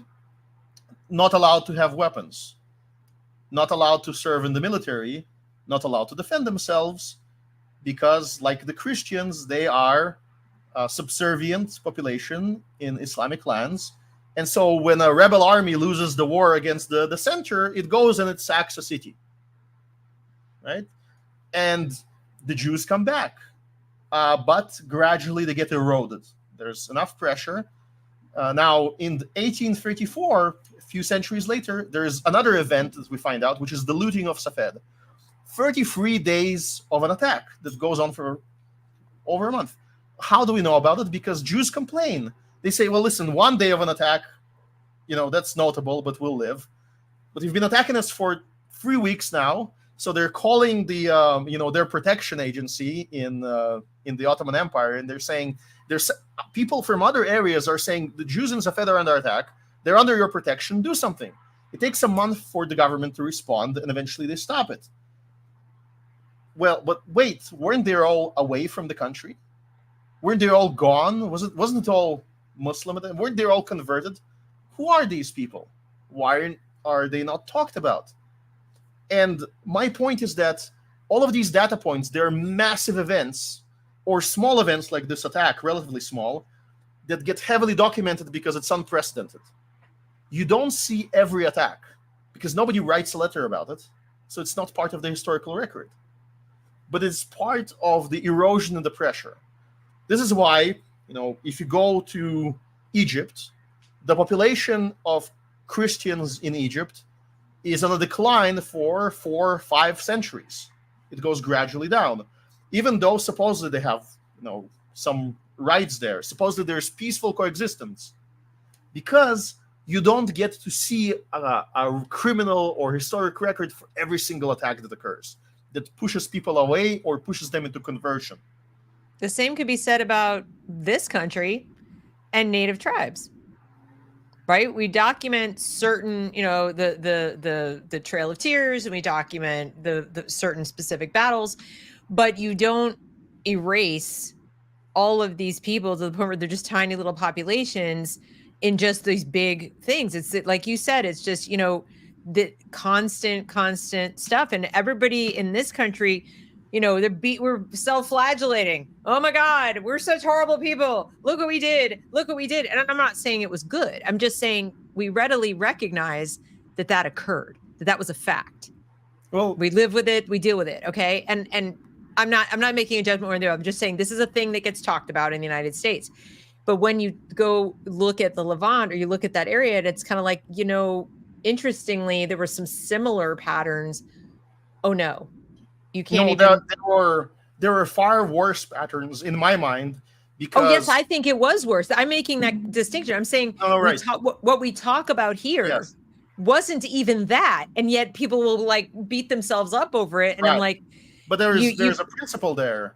We are the enlightened, the European, the powerful, the oppressors. So we're supposed to know better, right? Right, noble savages. Exactly. They don't. And the amusing part is we're erasing the fact that we purchased land. Rhode Island was entirely purchased. Manhattan, too. Manhattan, other places. Colonists suffered attacks. The reason why there wasn't mass enslavement of Indians in North America wasn't because it wasn't attempted. The first colony was very sketchy in the type of professions that arrived, let's just say. But it was simply impossible. Very sparse, destroyed by massive diseases that preceded by several decades the arrival of the major waves of colonists. Diseases came first, and read into the history of Thanksgiving, the actual history of the Indians involved. You'll find out exactly what happened. Right. Those people weren't there. There weren't peaceful tribes of farmers in the north. There were survivors of warrior tribes that fought each other for centuries.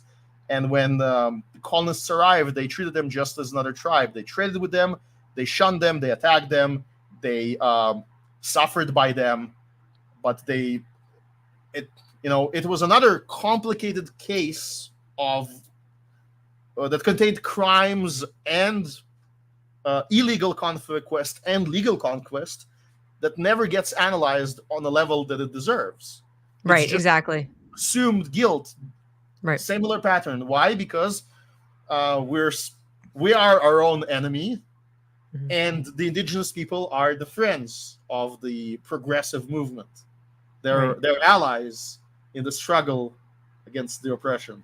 I just find it interesting that they flipped the script on the other side of the ocean. They just kind of flipped the script in the sense that the people who came in with, more intent to conquer, right, literally by the sword and convert and do all the things that we're told are so terrible, that doesn't even get discussed. In fact, the history gets erased, like it didn't even happen. That's why people see this slide and they don't know any of this.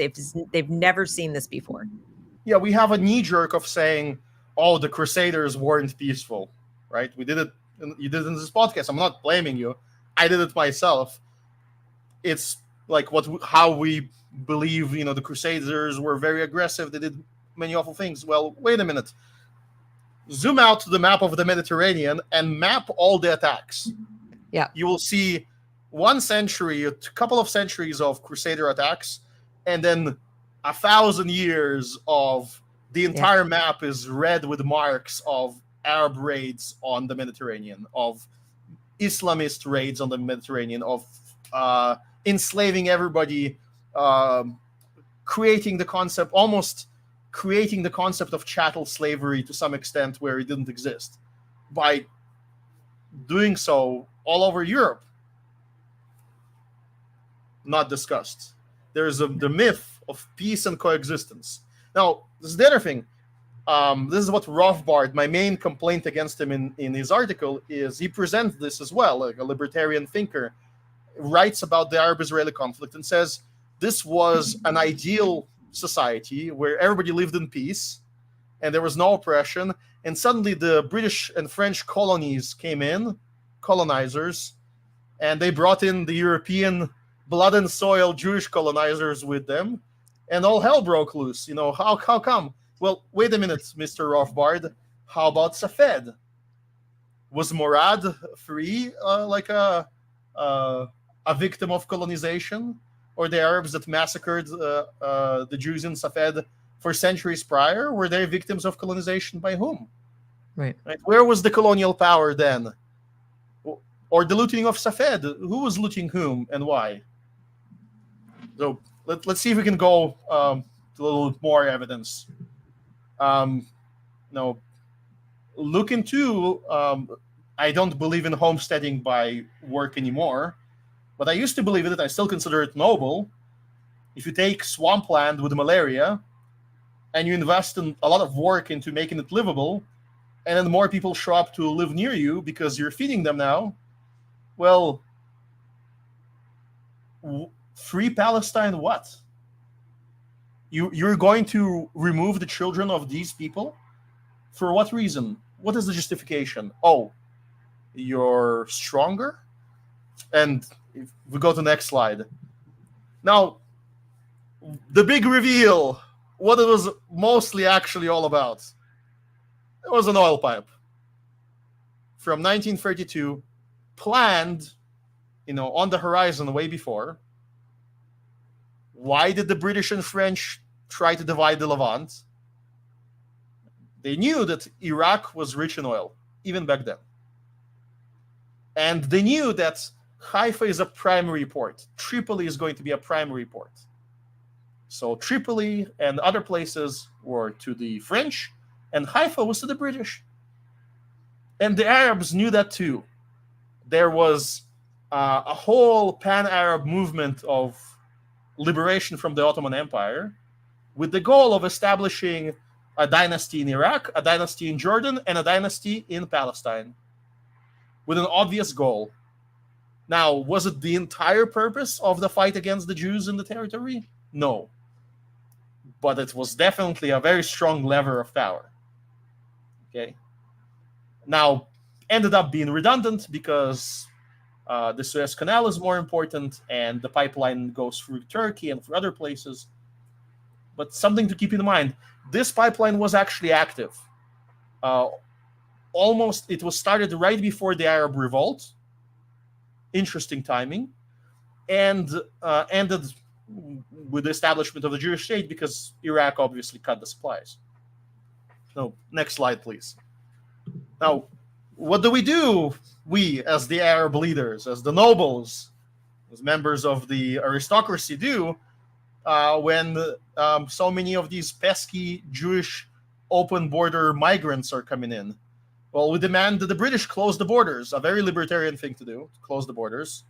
Closed borders libertarians, Dave Smith represent. Also, demand to form an Arab-controlled state. That's interesting. So they do plan to take the entire thing and exclude everybody else from it in a monopoly of violence. And the goal, control of future pipelines, of course, but also it's prestige, It's proper pride. It's ours. We are the conquerors of old. We are the children of Saladin who crushed the Christians at Jerusalem and Akko. Great. Now, and what do? Well, violent attacks all over. Some of them get documented, many do not. Violent gangs get formed. Everybody has to supply, you raise a levy army. You raise conscripts to do that.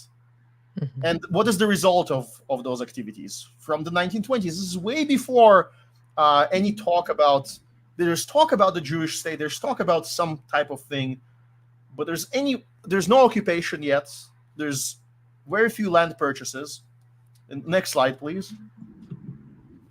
We have a list of destroyed Jewish villages.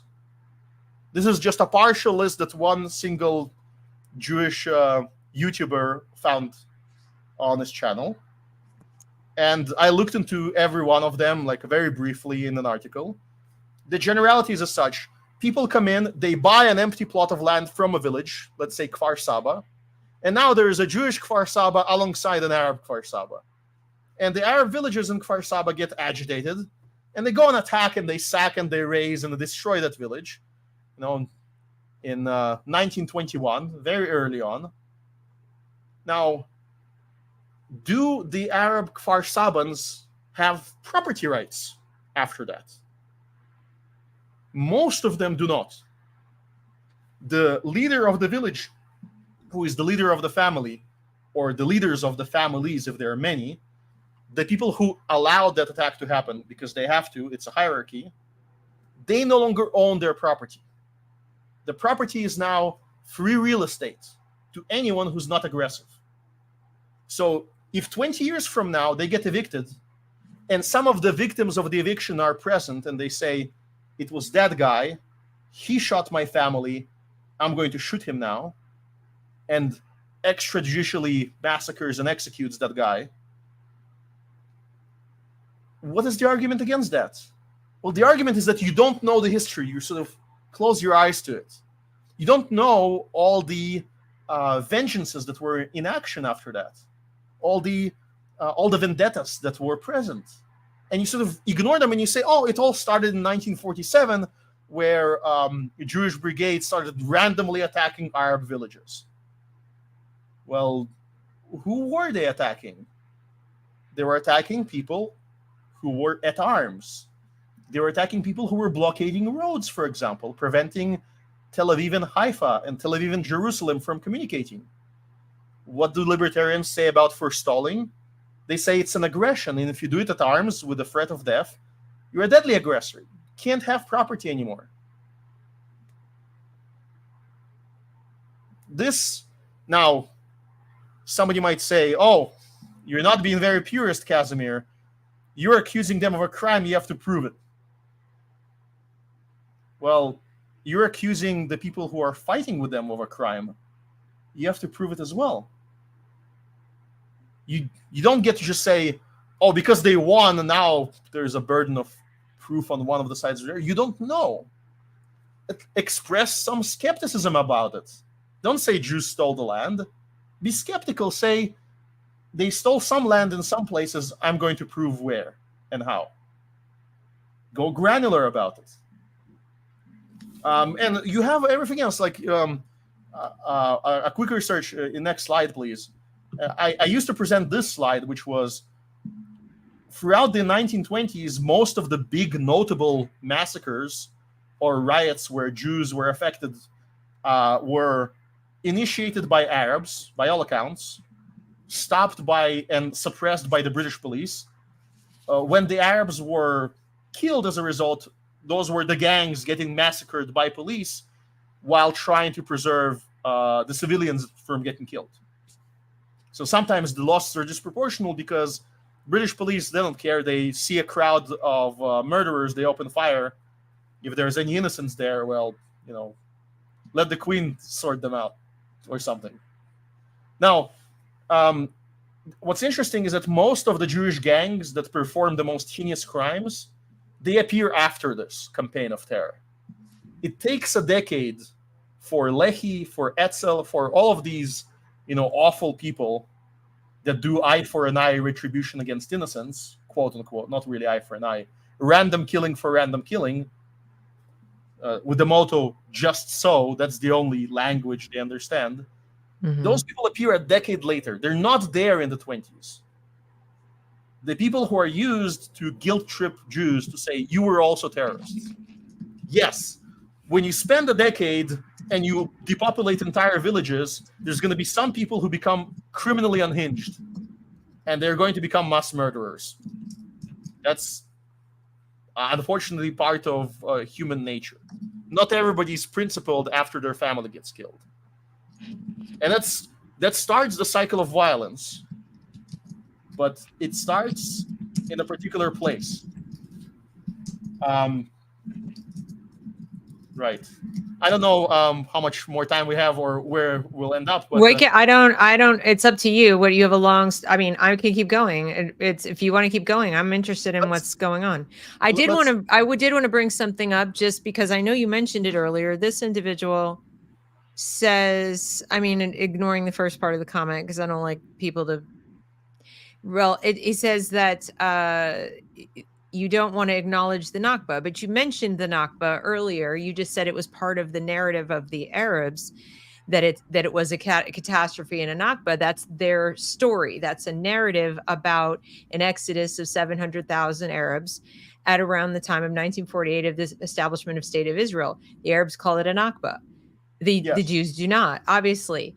And, we could do a whole separate show on why the two have a different narrative about that. And as you pointed out, there's a lot of analysis that goes into who were the 700,000.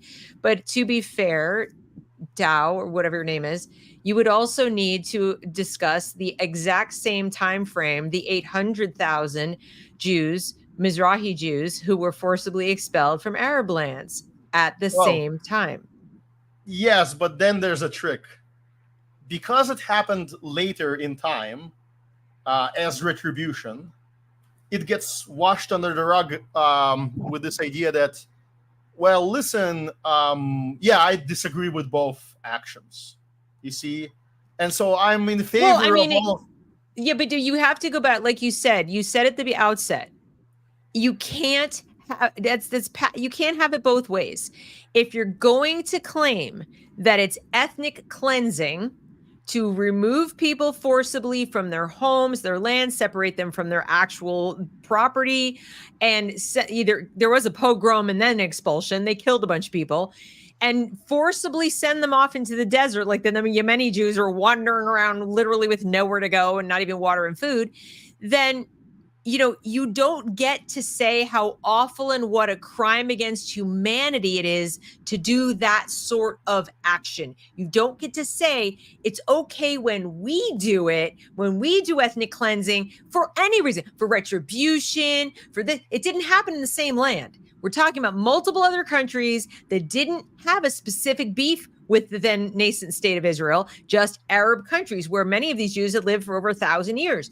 And they literally like, get out, you've lost every single one of your rights.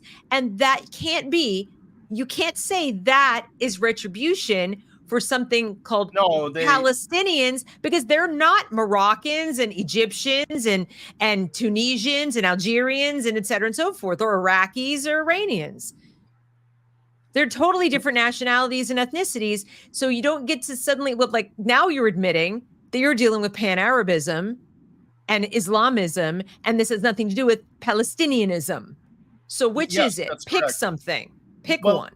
The difficult position against your argument, which is like a skilled debater will probably take, is to say, well, listen, I am against both actions, right? And so both actions are crimes. So let's solve both crimes. And if you attempt to tie the crimes together, they will prevent you. They will try to argue that you can't. They're not legally connected, meaning, yes, you can say that they're connected on a level of collectivism. You condemn the people that conducted them, but if there is a criminal that performed a criminal act of eviction, then you have to deal with that particular eviction, and then you can deal with another eviction at another time, and it's perfectly fine. The attempt to tie them together is, I would say, difficult within the libertarian lens that Two Fallon Star, I believe, right, is building up. The problem is Two Fallon Star has to be a libertarian consistently to be able to offer that argument. And then he or she needs to demonstrate, so what are the actual crime of the Nakba? The crime was not allowing not establishing some kind of a system to filter through the people that wanted to go back, to figure out which one of them was a criminal and which one of them was not a criminal. And the only excuse the Jewish state has, or Israelis have against that is, well, they didn't know that was a standard at all. Nobody taught anyone in the world at the time that was the standard. It didn't exist. And what they saw is almost immediate calls for retribution against Jews in other countries, which did start trickling and then start becoming a flood of refugees. And so they spent the first few years building up their defenses. And at the moment where theoretically, hypothetically, if they were libertarian and AnCap and wanted to destroy themselves somehow, and they wanted to bring in those potentially hostile populations, they would have to sort through them, right? But what happened in the following decades? An increase of aggressive buildup against them, deprivation of resources against them by the surrounding Arab states. So it is interesting. This is, I believe we're dealing with the friend-enemy distinction. It is the enemy, Israel, has to act like a libertarian, not even a Christian, like a libertarian, has to solve the problem of refugees, but accepting all the innocents back, has to pay for the court system. As a libertarian, I agree. I would call for that. However, the people who want a right of return, they have to present a claim, piece of paper, a document that they lived in that village.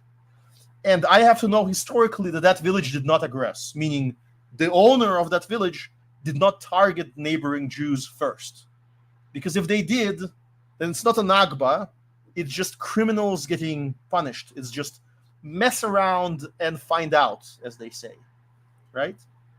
So that is but I where... think Sorry, this is I was going to say that this is the claim that I hear most often, and the issue that I have with it is it says Israel was established by. So this thing here, established by violently displacing 750 Palestinians. There are many sort of statements in there if we're going to parse it. No, it wasn't established by that. Okay. In fact, the day it was established, those 750,000 were still there. And they were still in it, they were still in their homes. Okay, let's say. More or less. More or less. So they're established. Violent displacement did occur. This is a factual statement. Now, the who did what to whom, why they were violently displaced, and how many were all 750,000 violently displaced? Were some of them voluntarily displaced? Were some of them made refugees? You would have to break up the groups, okay? And then you'd have to decide, or you'd have to know, actually, to find out and do the research. How many of them were done so by Jews, now Israelis, okay, after the date of we are now a state? And how many got up and said, I'm getting out of the way, the five armies are coming? How many were driven out by Arab gangs saying, get out of the way because we're about to attack? How many of them went off to fight, joined up to come back and fight? I mean, it's so complicated. There's so many that, yes, we know that 750 people who were here in this place were then not in that place. But that doesn't tell you the story nor does it prove that Israel's establishment exclusively caused that. Am I saying anything incorrect? I think that you are correct, but what's also important is this person has a collectivist view, which is fine to have, but claim objective morality. They steal a concept. They say stealing land is illegal, it's immoral, it's bad. Okay, that's what they're saying. That's built in within their statement. However, what is land ownership according to them? Is the empty land that the Zionists built their farms and their villages on, was that stolen? Now, maybe if we dig enough into this person's historical understanding, they'll say yes. Many people that I debate on the Arab side say yes. If you move into an area and you intend to establish a country, you're aggressing because it's blood and soil. It's our land. We deserved to have the country here. There's an interesting side argument against them, which is, do they believe that the mass migration from Arab countries into Europe should be identified as a colonial invasion? Not many of them are willing to bite that bullet. Yeah, I think the problem is not just a collectivist mindset, but people are very hung up on timelines, and they're very hung up on deciding that there was a cause-effect relationship, like a direct one-to-one, no other reasons, cause-effect relationship that always comes out where the Jews, the Israelis, are the aggressors. Like, no matter what, the timelines are always arranged such, like I said, that the displacement of the 800,000 Jews is a response because it literally happened after. If you're going to go look at your watch and look at your calendar, it was a response to the Nakba. And then I explained why that doesn't really make sense, because we're not even talking about the same countries. Then they'll say, well, all 750 were literally kicked out in order to establish Israel, or it was established by that. Like, the partition plan and the establishment of Israel by itself before the war required 750,000 people to get gone. It's just factually not correct. That's not what happened. It's interesting, though. There's some nuance here. So it wasn't correct in the 1920s. When the initial proposals were offered, the plan was that it's impossible. There were many people who were violently inclined on the Jewish side, on the Zionist side, who said they want to displace those people, but also most people didn't believe it was possible. And so they planned by necessity to coexist. And most of the things they offered were coexisting, were countries where they asked for a populational majority over the lands that they purchased. Those were all the partition plans. Now, why did they stop believing in all of that? And why did the goals started including expulsion, which, let's be honest, by statist Zionists did have that goal. But where does that goal occur? Well, it's because they're aggressed against in the 20s. You can't have the outcome of 1948 without analyzing that these people lived. It was 20 years ago in their lifetime. It was within the lifetime of their parents that for decades they were aggressed against. Now, again, this person you're arguing with them with chat. Okay, I would be interested in that person answering the following questions. Is Kfar Saba, the Arab Kfar Saba, part of Nakba, or was it justly expelled? If you say that it's not justly expelled, then what is your standard of justice? Do you believe that people who try to expel or effectively expelled Jews before, that they have rights? Right. The city of Safed, its entire history was a continuous expulsion of Jews that have property claims. And the reason why Safed was finally expelled in 1948, it's very curious. The majority of the city's rich ran away. They abandoned the poor. The rich landowners ran from Safed because they feared Jewish retribution. To what? To their last 2 decades of criminal activity. And the remaining Arabs stayed to fight. And the way they stayed is not by defending their home, but there was a nearby village with a few hundred Jews. And so close to like several hundred Arabs attacked them, maybe close to 1,000 Arabs attacked the Jewish village. The Jewish village resisted for several days. And then the Israeli military at the time, one of the Haganah units, came to their rescue, turned the battle around, and then the battle went through the city of Safed with everybody driven out. But all you see on the website for the Nakba is the final result, which is Ben Gurion sent a few trucks to take the remaining elderly and women and send them after their husbands into exile. Now, this is part of the Nakba narrative. This is considered unjustifiable. By what standard? By the standard of the time, their husbands and the landowners were criminals. The standard of the Arabs was to kill the women and children. The standards of the Jews was to send them off into exile because they were not the landowners. So where was the theft in Safed?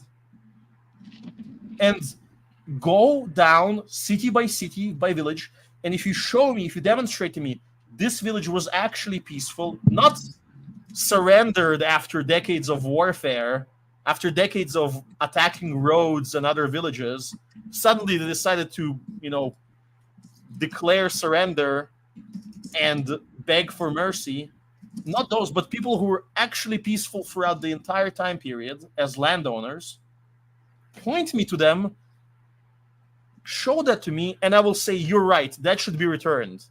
That is unjustly owned by Israel. It should be given back. That's part of the Nakba. I'll concede. They're not doing this. They're collectivizing. They're saying everything was wrong. They're not willing to admit that there were crimes for 20 years. They're saying, let's look at just the last 20 years, the last 2 years, the culmination of a civil war that lasted from the 1920s. Now, the person in chat is Fallen Sar? Are they open borders or are they closed borders person? I honestly don't know. Their position has to be closed borders. They can't be for open borders. They can't. Well, that's been another question that I've had is that, like in a perfect world, right? We're the AnCap world where people could just live where they want to live and defend their own property, and there's not a state monopolizing it, and all of the things that you described. That would be fantastic. I would love that. I don't have anything against Arabs, Jews, whatever, living side by side in wherever they want to live, wherever. But what my concern is that if we're living in reality right now, like with the current present state, we are where we are. And in present state reality, we have people who by majority vote at a minimum, which is all I got to go by, coupled with some opinion polls from the past 5 years, support the proposition that 0 Jews should live in the Levant, okay? And who have had, for minimum the last 15 years, a policy of 0 Jews living in Gaza. 0. When the disengagement occurred and Sharon, forcibly evicted Jews, Israelis, his own people from Gaza, physically tore up said, get out of your house, dug up their graves, everything, handed over greenhouses, handed over everything, and said, no more Jews. Not, hey, you Jews are on your own.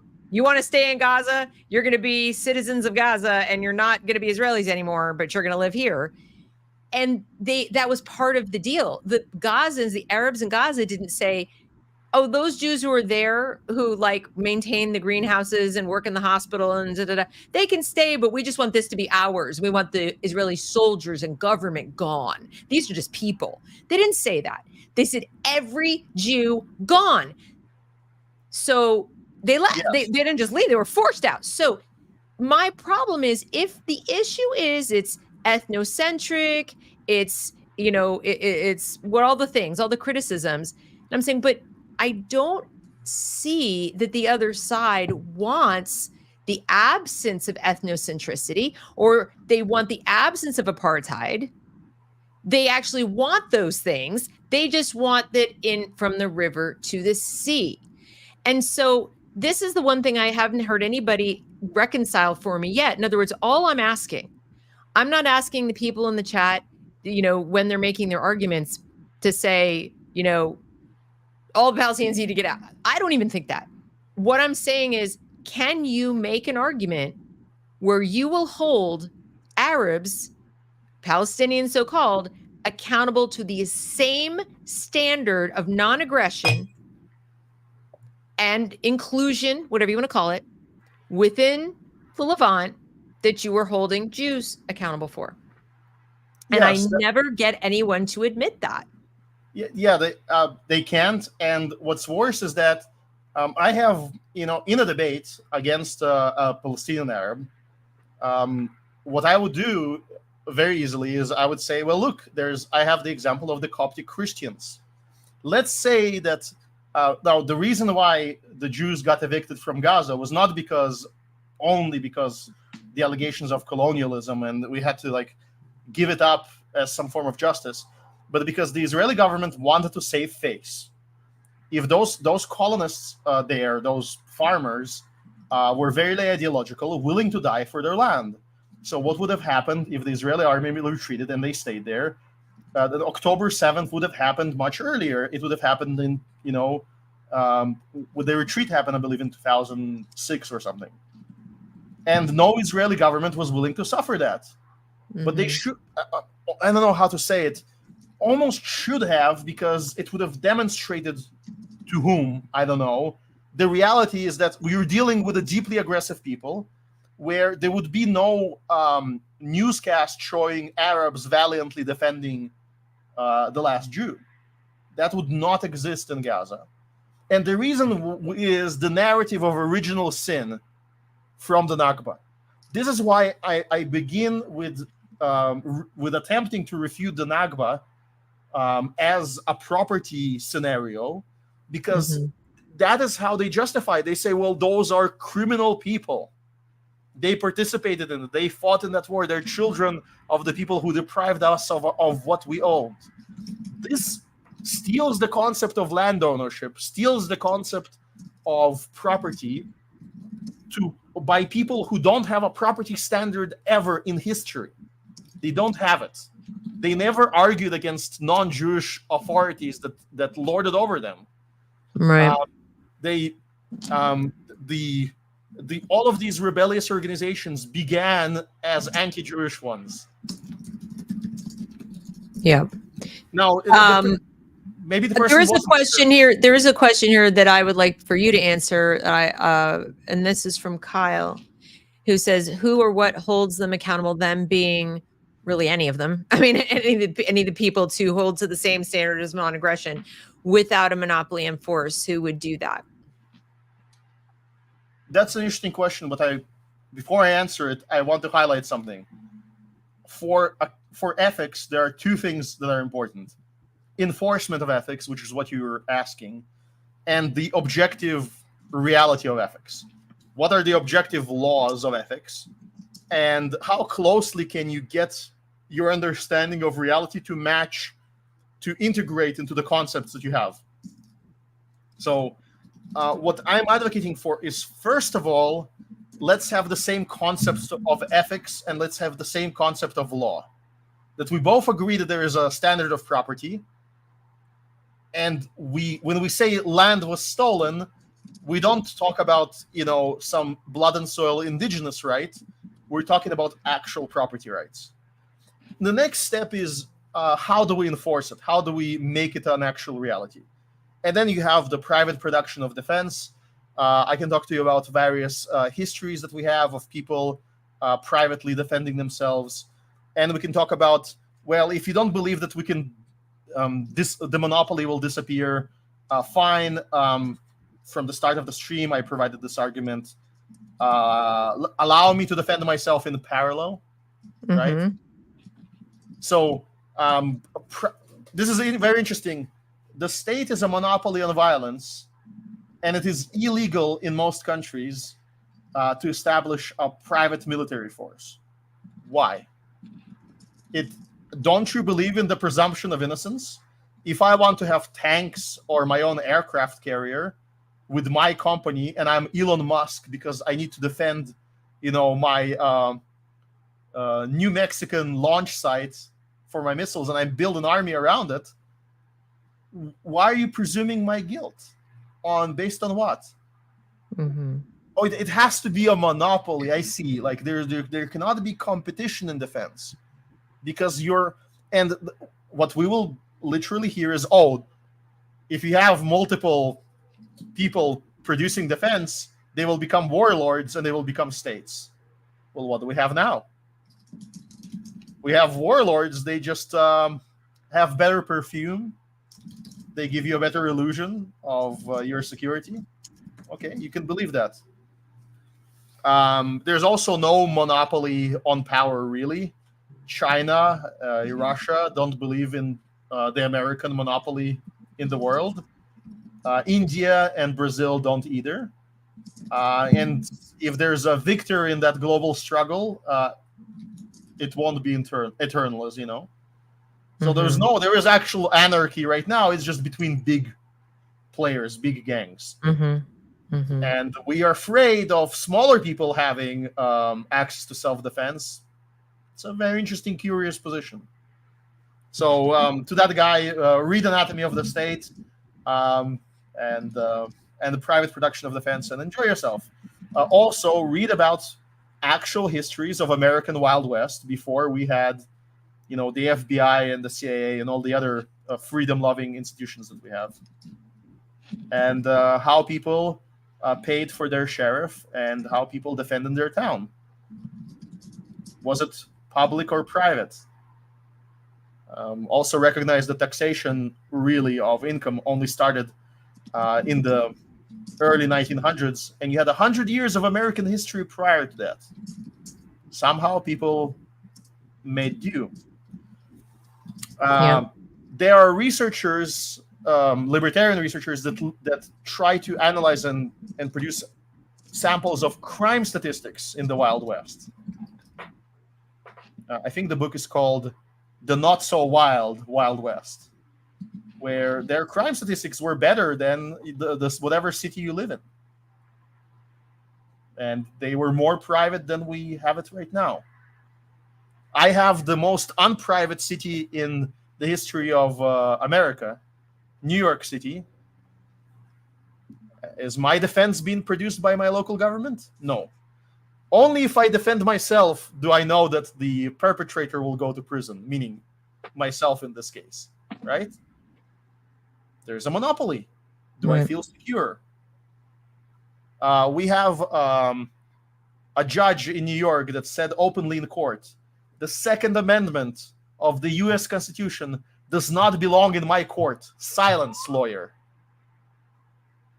This is in a case where a fellow New Yorker was building his own guns, didn't sell one, didn't advertise it to anyone. They found out based on his purchases, raided his home. He's now in prison in Rikers Island. And the judge said that Second Amendment doesn't apply here. That's the monopoly in action. So, monopolies have a certain problem.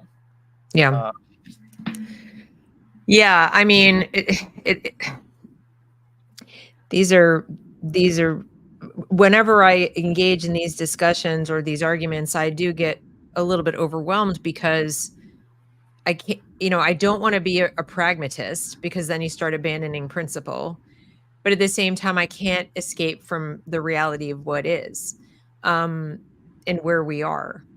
And so I guess what I'm hoping that the audience is taking from this is, at a minimum, that the core narratives they're hearing on a daily basis about this conflict are far too oversimplified, They exclude vital pieces of factual information that you really truly must consider. It's not whataboutism, it's just do consider important facts and statistics and details, or you will absolutely misunderstand both sides of this seemingly intractable conflict. You cannot begin to even hope to resolve a conflict of this nature that's gone on for 76 years plus. I mean, I'm just being very generous to say it's only 76.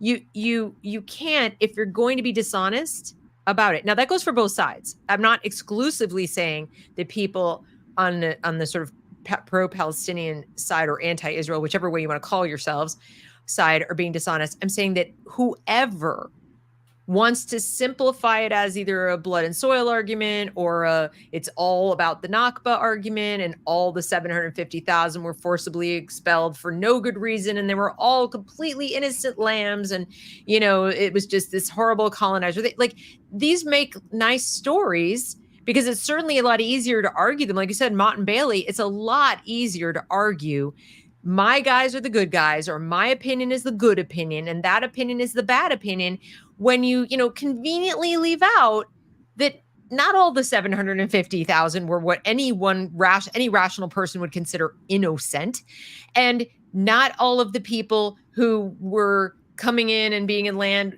taking land or whatever they were doing, had a deed, or knew exactly what they were doing with bordering off their property, or didn't commit any crimes. Like, it is way too complicated. That said, it sounds to me like what you've done so far, and I know you have more slides and I want to see them, is you're painting us a picture of how if you gotta compare them, and we're going to use property rights, and we're going to use things we can measure, we can quantify, we can look at ethically as real, then Israelis, individual Jews, not some state, not a monopoly, power, have a greater claim to at least retain the land upon which they sit pending claim, proof from someone else, a counterclaimant, that they're on land that doesn't belong to them.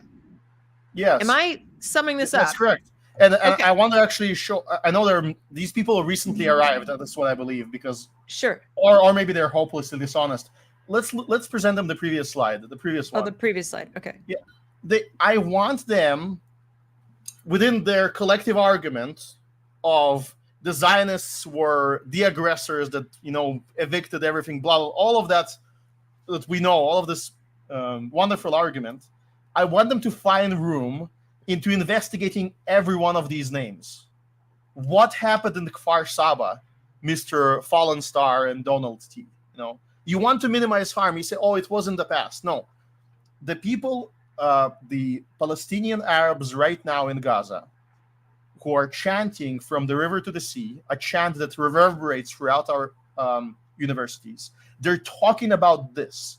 The reason why they don't want to be peaceful, why they want to continue suffering while they choose self-sacrifice for the cause, is built on this, is built on them ignoring this, not being aware of this, being raised hidden, where this is hidden. And now, if you open up history books, their parents openly talk about this. There are interviews with their parents when they say things like, well, we arrived at a road and we were shooting at Jews and we were firing at them. And then the interviewer says, do you believe that was just? And he says, what do you mean? What do you mean it was a just? It was a civil war. Of course, we were fighting for our own side. Well, was it just?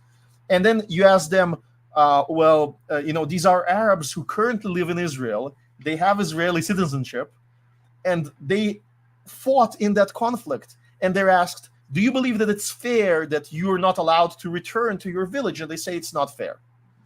But then you ask them, well, if you won that conflict, would any Israelis remain in their villages? They had the honesty to say, no, we would evict them. And why didn't you evict them? Well, because we lost. And they are interviews where they openly tell you this. Now, the children don't get to hear this anymore. And so the children don't ask what happened in Poria in 1929. But there is evidence now. There's also evidence of Jewish aggression, obviously. You can find an interview of There's like conflicts. Was there a massacre in this village or that village?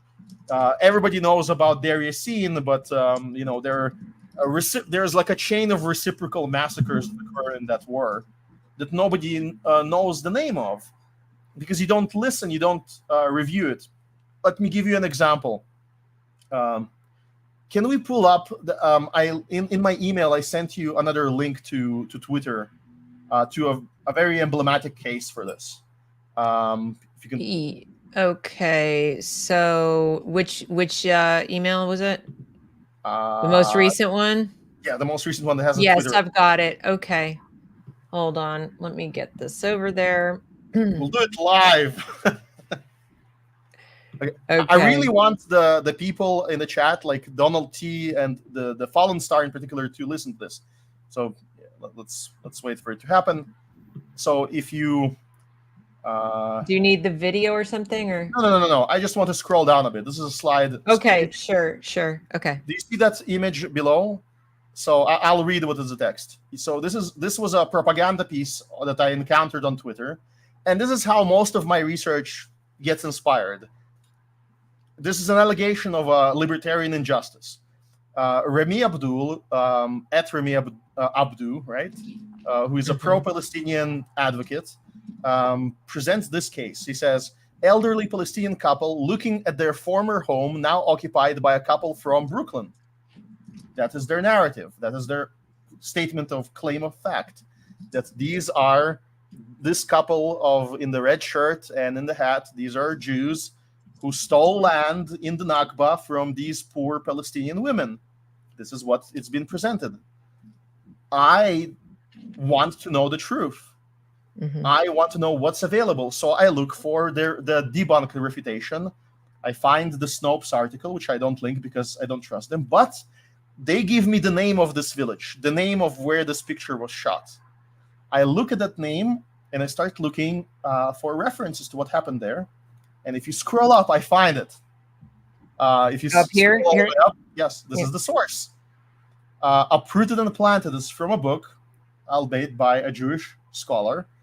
And this is what I wrote. They were ethnic nationalists that attacked Jews, blockaded the road between Tel Aviv and Haifa, used it in the aggression, and they started a race war, which is what they did, and they lost it. Not these particular poor old women, of course, but their husbands that own the village, if they are the actual village owners and not one of the renter farmers that live there. And this is documented in various communications between military units, between Arab military. There is evidence supporting that. There was a trio of villages that decided to engage in the civil war. And also those villages had a history of attacking Jewish villages nearby for decades. The Israeli military decided to evict them because they wanted to reopen the roads. They attacked them, they used airplanes, they used the military, and then they chased them all out. And eventually they aggressed against a few remaining people there as well, which is not justified. But the narrative they're telling you is incomplete. They're only telling you about the punishment, not about the crime. Now, obviously, none of this is probably true in terms of the photo. The people there are not necessarily from Brooklyn, and I don't know what's the family that's below. But suddenly you have a more complex picture. Who is the criminal here? The people who bought land that was no one's land because the criminals that lived on it got evicted. Criminals get evicted all the time in history, and it's tragic for their children and the ladies in the home when the husband, who is the property owner, commits a crime. The woman and the children suffer. They no longer have anywhere to live. But you're not shown this within the narrative. I'm lucky. This could have been a village where aggression occurred and where they had the right side of things, and Remy Abdul was right. And I don't believe he actually looked it up. I don't think he did. I don't think he's being dishonest here in terms of knowing the truth and hiding it. I think he doesn't care. And you in chat who say all of these collectivist thinks you're an evader, as my friend said. You don't care about the truth. You evade the truth. You're a second-hander, as Ayn Rand says. You want to belong in a group that's righteous. And you don't see how, there's always, they say, oh, let's cut away the past and let's talk about the current suffering. You can't. It's impossible. The people involved, the people in Gaza believe in this picture. If you ask them, they believe in this. This is the essence of their struggle. They're willing to die for this. You have to respect them for it. But it's not a complete picture. They don't want to recognize the criminality of their ancestors. There is a line of text there. Inhabitants had blocked the main Tel Aviv-Haifa roadway for many months during the war. What does it mean? It's one line of text. How many people were killed? Do you know? Now, we know that when Jews tried to... The beginning of the war was an attack on a Jewish bus on the way between Tel Aviv and Jerusalem. We know that in one of the attacks, they killed an entire bus full of nurses, of women that were defenseless. Murdered all of them from a nearby village. And then those villages near that road got evicted. Who approved that attack? If the elder of the village approved that attack, which they had to because it doesn't happen randomly, there's fears of retaliation, then they are also criminal. They're a mastermind. Right. They own property. Right. No, Kyle is asking, why do we have to respect? I think, Kyle, you might be referring to when he said, they're willing to die for this. You have to respect that. I think he just meant, you're just speaking sort of a little bit hyperbolically that, that when people are so thoroughly committed to something, like, respect it in the sense of recognize it. It's not changing. It's not going away. Recognize the threat. Yeah. Recognize the threat. I respect a caged tiger. Yeah. But I'm not going to open the cage and say, hello, meat right here. Yes, exactly.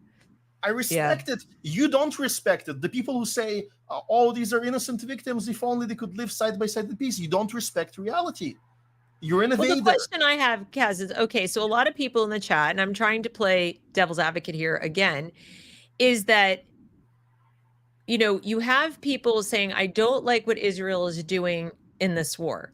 And I've asked people in good faith, I've said, okay, tell me what you would like them to do instead. There you have a population, as you pointed out, that for the most part supports October 7th. There has been no outcry against it. The majority polled even after October 7th supported it. They were cheering in the streets. We did worse to the Japanese and the Germans, et cetera, on the flimsier evidence of support of Hitler. Okay. So and again, I'm not trying to play whataboutism. I'm just saying that if your argument is that they are innocent victims, innocent of, like, if Israel dropped their weapons today and it was a total ceasefire and they didn't even get the hostages back, what would these people in the chat expect to happen next? October 7th, 2025, 26. But what I'm saying is, like, so what would they like to happen instead? And I never get a decent answer. It's ceasefire, stop doing it. I'm like, now they would cease fire tomorrow if Hamas surrendered and give back the hostages. They would stop. They said that October 7th. They said it October 8th. They said it October 9th, 10th, 11th, 12th, and every day since then. Will you surrender? No. And in fact, Hamas is writing up ceasefires and then signing them on their own without conceding anything. We signed a ceasefire. It's like, what? That's a two-way street, guys. You don't even know where the hostages are, so-called. So I'm really baffled. I don't like what Israel's doing right now today, May the 14th, 2024. What is your wish list? What would you like them to do? I'll make it more precise, though. You have to be a libertarian to make that wish. If you're not an anarcho-capitalist, in the strictest sense of that word, you don't get a say, honey. You don't. You're just another aggressor who has a friendly side and an enemy side. Or like the guy who says, oh, I want to end all suffering and harm in the world. Okay, yeah. I agree with you emotionally, morally even. I agree with you. Yes, we want to end all suffering. but Sure. I'm not willing to be a pacifist. And if I want another group to become like AnCap in their actions to dismantle the aggression within the military, I agree. Let's demand that. Let's demand it from everybody, okay? But also, you have to live according to this rule now forever. Are you willing to do so for yourself? Are you one of those? And if you don't get to demand that my universal morality is going to be extended to you and other people who don't believe in it. Well, right. They do, this is a point. You have people, you have people who will say your problem is you love life and we love death. We are willing to die. There was a phone call recording that went around of IDF calling homes of Palestinians. Now, if you believe it's real, it sounded real to me. Okay. Until you prove otherwise to me, I got to take somebody's word for it that it's real. And they're speaking about get out of the blast zone. We want you to stay alive. There's 20 people in your house, whatever. And they're saying, no, I'm not leaving. The distance they would have had to travel is a third of a mile. That's a very short distance. The people said, nope, go ahead, do what you're going to do. I don't care if we die.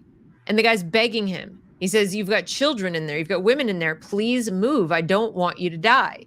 And the guy is saying, you guys can go find this on the internet. And he's saying, I don't care if we all die. It's great to be martyred so that basically, effectively, so you look bad, I'm going to kill my whole family. And now, how do you fight with that? Now, a libertarian or like an AnCap in that position might actually take that stand. Now, I'm not sure how it extends to children and others and the way it actually works in that family. But if a person himself wants to become a martyr for the cause and they believe that it's their private property, okay, I will actually respect that. But that's not what's going on there.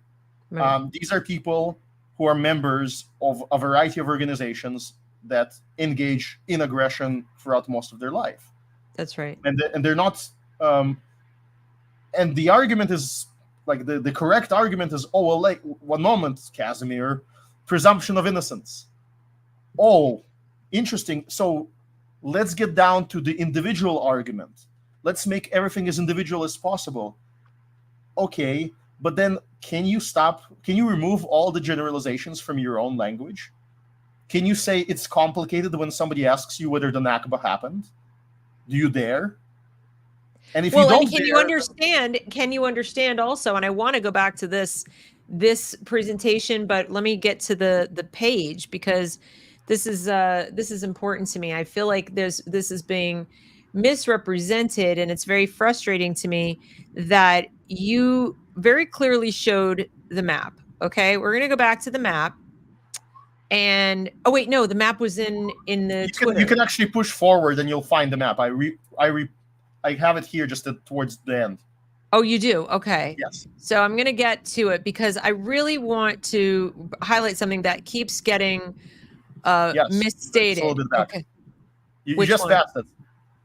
You just passed it. This one? A few more back. More. So this one? One more back, and you'll see the one more. Actually, right there it is. Okay. So if you see on here, and I'm speaking to the guy, I guess it's Tao Fallenstar, okay, where we acknowledge that 750,000 people were displaced by a variety of means. Okay, that happened. Part I dispute and I disagree with is that's a fact. Saying they were displaced to form the state of Israel, that's a narrative. Okay. Now, stating that most of the land, because don't forget this little square in the upper left, Dow. Okay. This is part of Israel. This white is emptiness. Understand, no one is living there. Okay. So that's a lot of land. Also look at, and it's now part of Israel. Now you see all of this white in between the green and the pink and the blue. Blue is Jews. Green is Arabs. The white is nobody living there. By land mass, the majority of the land was uninhabited. The 750,000, okay, that were displaced from areas where there is green. And guess what? 2 million of them at least either came back or never left. Not 2 million then, but there are now 2 million who are the descendants of those who either never left or came back. There are within Israel, and even in the blue parts, there are Arabs. There are also Arabs in what you see green to this day, because this section over here right now is called the West Bank. It was Judea Samaria at the time. So the places that the 750,000 were displaced from were places that the people in the blue were defending, or they were near, adjacent, or nearby. They were having to defend from invading armies. So invading armies were going through places that people lived, and either some of those 750,000 joined up and fought with them and ended up getting shoved out, like the Egyptians and all the invading armies got shoved out, or they fled and became refugees because they didn't want to get run over by tanks in the middle of a war, or they, were pushed out by the Jews, the Israelis then so-called, since Donald doesn't want me to conflate, the Israelis were pushed out some because they were in the way of them defending their land. They're like, you're literally in the way of our war and you're going to die. You want to come fight with us? You can, or you can leave, or we're going to run you over. What's very important is that the Civil War was a culmination of 20 years of attacks from the green areas towards the blue areas. Right. With initially there were no organizations that were reciprocal until the 30s. There was a decade in the 30s where there was almost no retaliatory aggression, let's just say. Right. And the culmination of that was a civil war where some people got displaced, but a lot of the displacement is, as you say, internal, meaning within this entire area. That we're not even talking about Jordan, by the way, which is a separate story.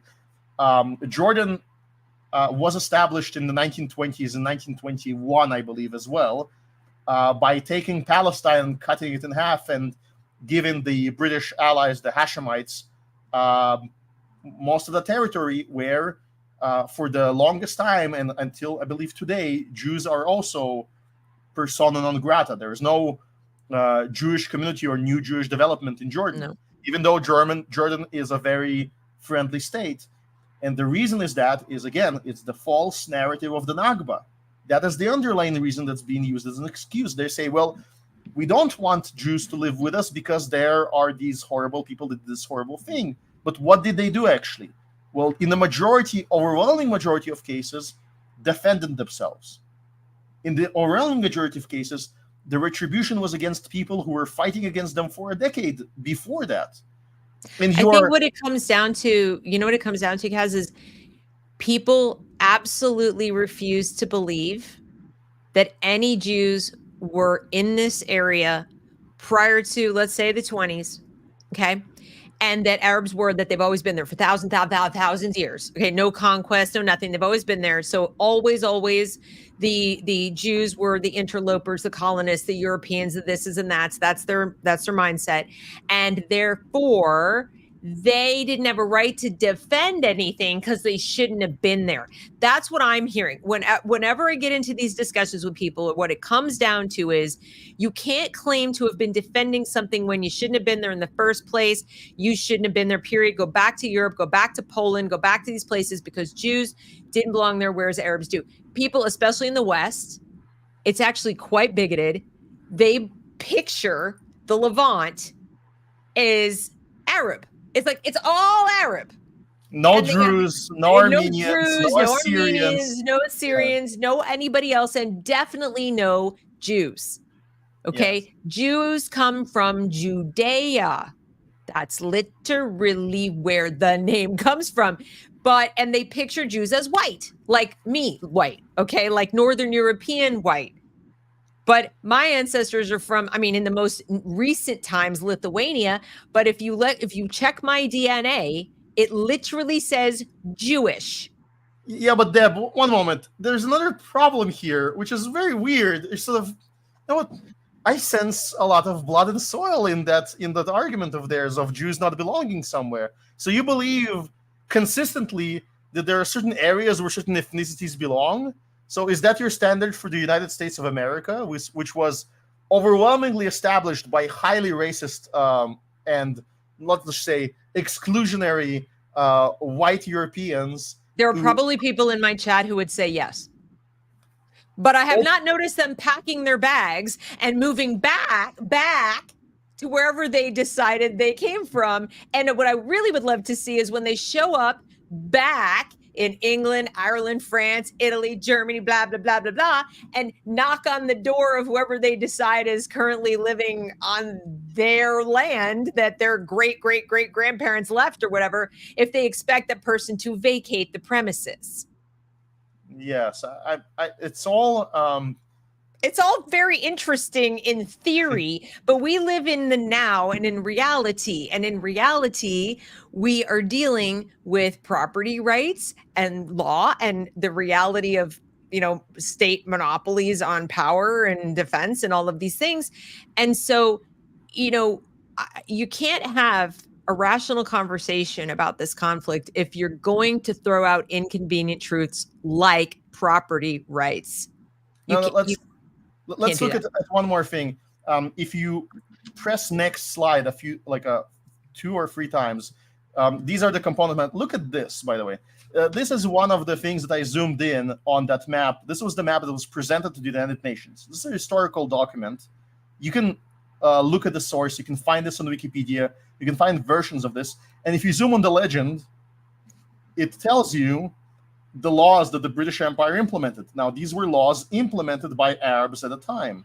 And they said that there are certain zones where Zone A and Zone B, where Jews are not allowed to own land. And if they do, they have to sell it. Or whenever the land is sold, it can only be sold to an Arab.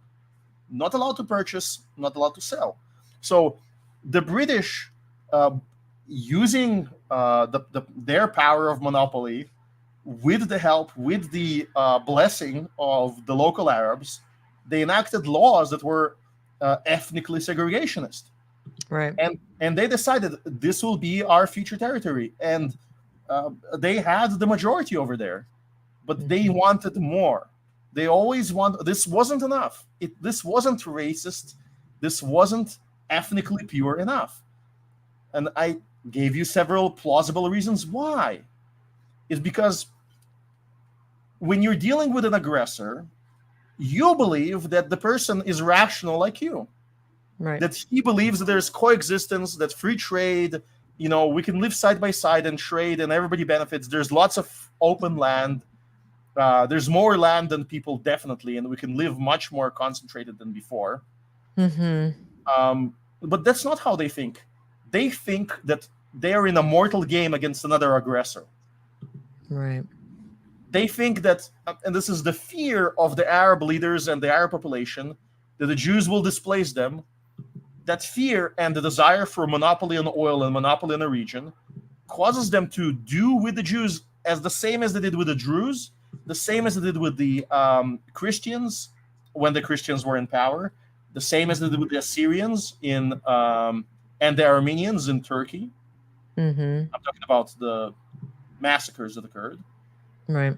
Is that they eliminate them as a threat. And they justify, they say, listen, the Armenians were threatening the Ottoman regime, and that's why we eliminated them. But if you have that mindset of eliminating threats, and then you lose a conflict, how are you complaining? Where is the moral standard? To the guy that says, there are several people that say, listen, I want the harm to end. I agree, let's end the harm. Let's end the harm by flicking a switch and converting everybody to a libertarian, especially the people in Gaza. And then I will be a lot more sympathetic to their plight, and I will be arguing for laws to be applied in as AnCap libertarian way as possible. But until then, what exactly is your definition of aggression? How clearly does it have to be communicated to you? Are you waiting until you are riddled with bullets to decide that you're being attacked? Yeah. It can break my brain. But I mean, I also can't get past you'll have people make very humanitarian arguments, reduction of harm arguments, all these kinds of things. And then at the same time appear to hold both sides. People tell me about whataboutism. I'm like, what about both sidesism that's been going on? They hold both sides equally accountable for the harms being done at the moment or that have been done. And the way I look at it is, I don't know if this is a libertarian way to view it or not, but when you aggress against true innocence, we're talking children, babies, old ladies in wheelchairs, okay, pregnant women, young girls dancing at a rave. All right. The people who are clearly not aggressing against you, clearly no threat to you whatsoever. And you proactively not only attack them, but torture them, rape them, kill them, mutilate them, do things that are so beyond the pale of inhuman to them before and after you kill them.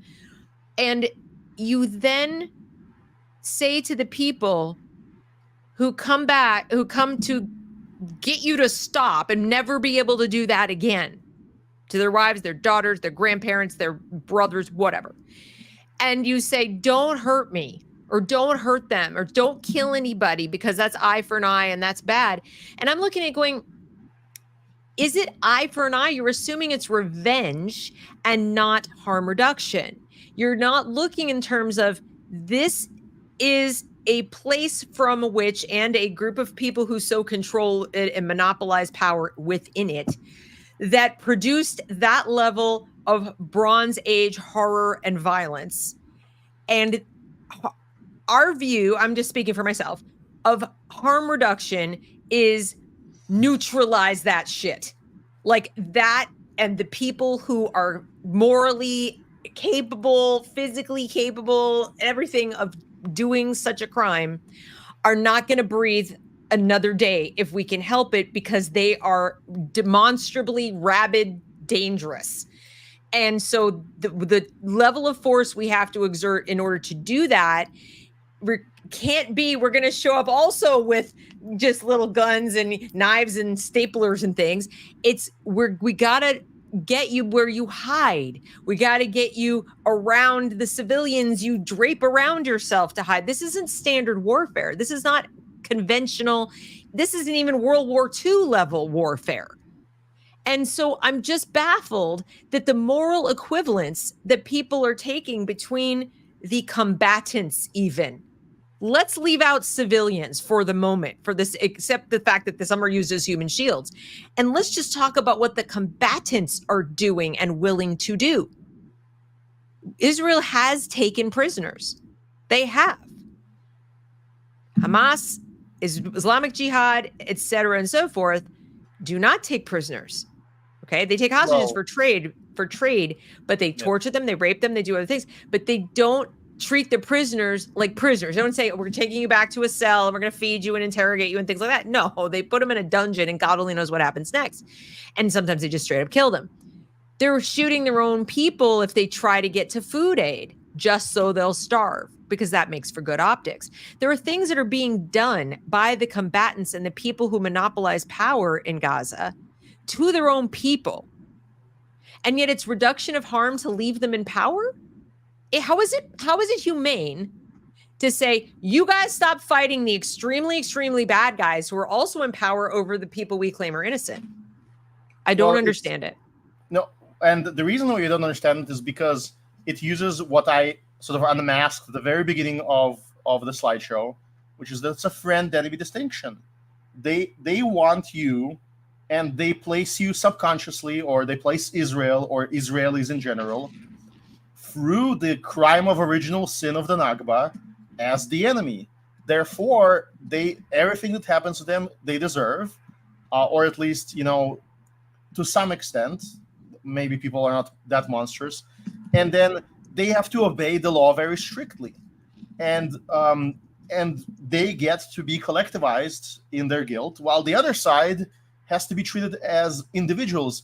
And what's interesting is, I know the type of sort of moral, hypothetical bullets you'll be asked to bite, Deb, if you oppose a serious debate and not a hyperbolist. What they will say is, listen, Deb, you live in a city with a police department, with various aspects of power, And in your city, there might be a mass murderer.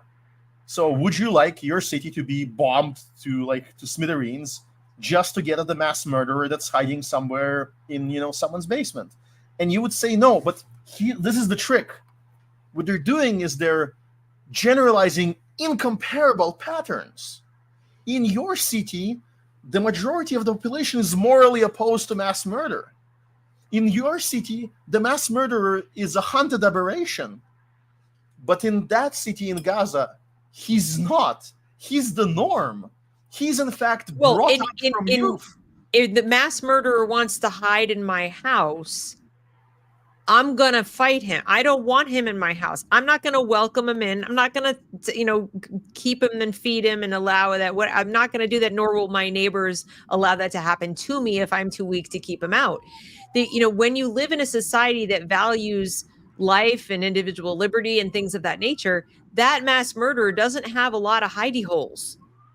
And when you live in a place where mass murder is not classified as mass murder, it's classified as resistance by any means, or heroic martyrdom, or some other holy jihad, or whatever you want to call it, you've got lots of hidey holes. First of all, you got the hidey holes you literally built with the concrete that was supposed to be for water pipes and other things, and the actual pipes you use for missiles, and so on and so forth. So you got those. And when you're not in those hidey holes because somebody's effectively destroyed them, then you go just take over people's houses, schools, hospitals, churches, etc. And what is any conventional military supposed to do? And people say, send in the commander. Surrender and act like libertarian pacifists. And what happens to the rest of the civilized world when you teach criminals and barbarian gangs who don't respect human rights and don't respect civil rights, and you demonstrate that methodology works? That this style of asymmetrical warfare we send a raiding party a la Bronze Age or 7th century or whatever. We just show up with a raiding party. Well, I know what happens. What happens is people say, well, listen, I've seen what happened there and I don't want to follow suit. So I've changed my mind. I changed my mind. And this is what I expect. Actually, we see that live. So I mentioned Dave Smith several times. I think it's important to notice this interesting occurrence. When he's talking about Israel, he is principled libertarian as they come. He will say, no, Deb, I'm sorry. If the bomb harms a single innocent and you could have sent a voluntary troop, if you don't have volunteers, tough for you. You don't get to do anything. And if you had a different choice, you can't use the bomb. How is that not basically might makes right by default? No, but one moment there. But there's an interesting part. When he then comes back to the United States, where his security is at stake, then he starts arguing for closed borders, which is a very contentious position for a libertarian to hold. And he doesn't just advocate for closing public property and privatizations and any of that. He's advocating to close the borders so that even the empty land in the United States cannot be a home to a migrant. And why is he doing that? Because he's giving your argument in that moment. He says, well, in the United States, we, the people who are coming over are mostly statists and criminals and moochers and, members of MS-13 and all these dangerous individuals. And I don't want them to go into my school, as he says. And I don't want them to enter my school and urinate in the middle of it and do drugs in the middle of my school. So I have to defend the borders. I have an idea. Don't have a school. No, I'm kidding. No, listen, yes. Or have private borders. But okay. It's interesting. You see, it suddenly becomes a very flexible sort of covenant community, or how property owners should, like this hypothetical argument when it's your children and when it's your stake. But when it's somewhere remote, this is the puzzle for me. I understand when AnCap say, not in my name, not using my taxpayer money, don't send conscripts, don't bomb innocents. I agree with all of that. Sure. Minimize the harm to human shields. I agree. I agree.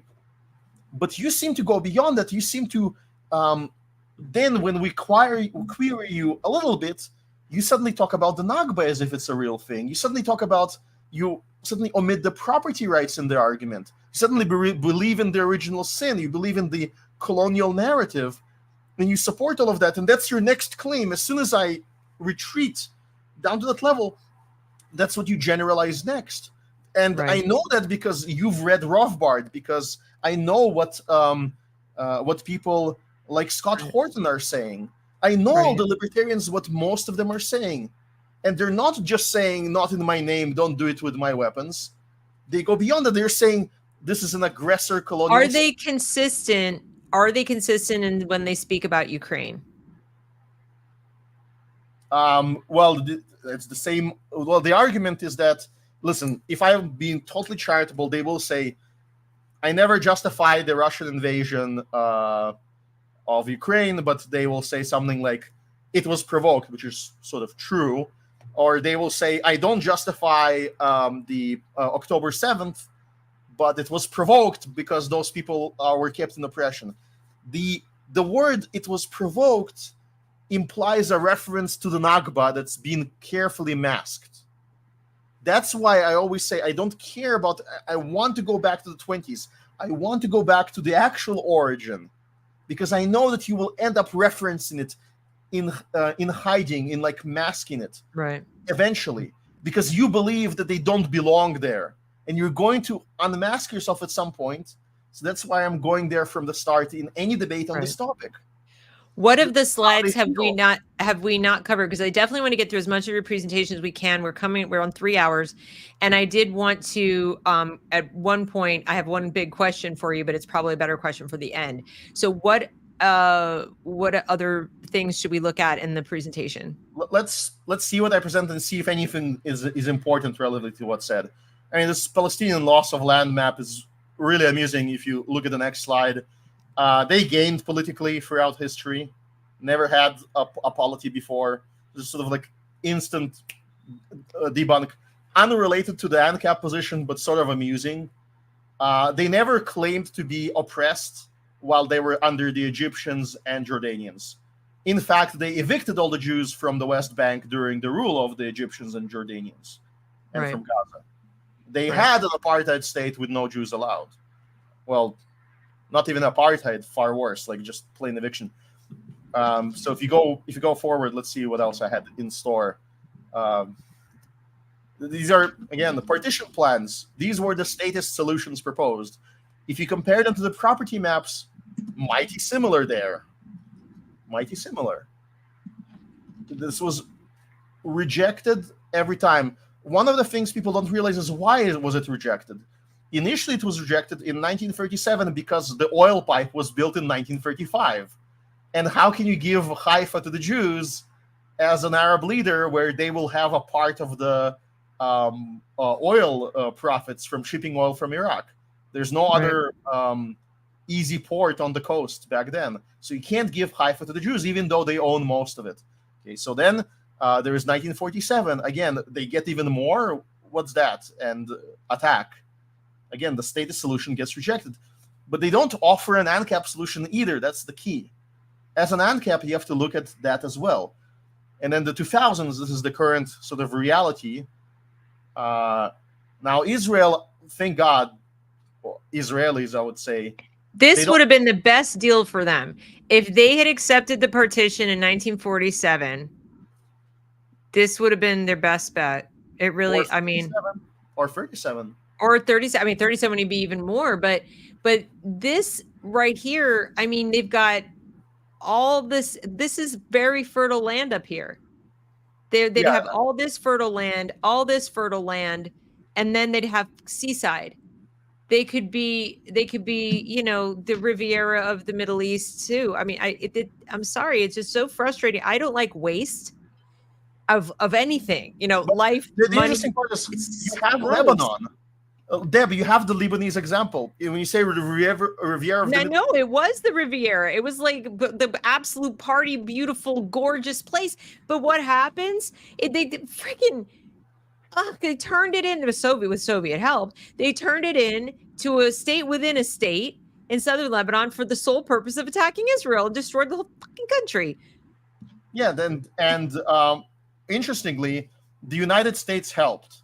The greatest ally, the United States, during Israeli intervention in southern Lebanon, when Israelis defended the Christians and tried to intervene on their side because they saw what's going to happen. The United States advocated and stopped the Israelis on the way to Beirut.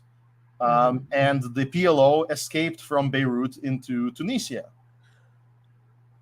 So yeah, and who helped with that? Yeah, we've been fucking shit up for a long time. All right, excuse my language. Let's but it's true. Let's skip forward. I mean, Arab-Israel War doesn't matter anymore. We had other important points there. Again, this is what you were talking about. So yeah, this is the 800,000 for those people who. I'll tell you how to present this. Don't present this as look how they reciprocated. Present this as this is the most major refutation of the claim of peaceful coexistence. People are telling you, listen, Arabs love to live side by side with Jews and Christians. And what the Zionists did was horrible, unacceptable, massive atrocity. But this shows you the lie. They are collectivists. They believe only in collective responsibility.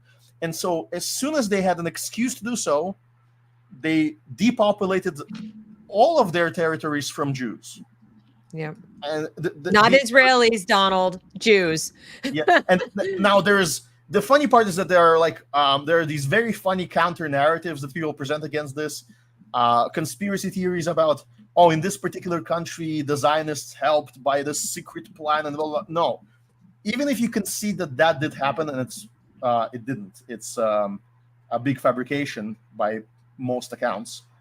But even if you concede that it did happen in Iraq, you're left with all the other countries where it didn't happen, where you have demonstrable, open, documented ethnic cleansing by people who you claim within the same time frame coexisted with Jews peacefully. In fact, this is the truth of coexisting within the Islamic world. You're a dhimmi, you pay a head tax, and whenever something bad happens where you can be the scapegoat, you get culled.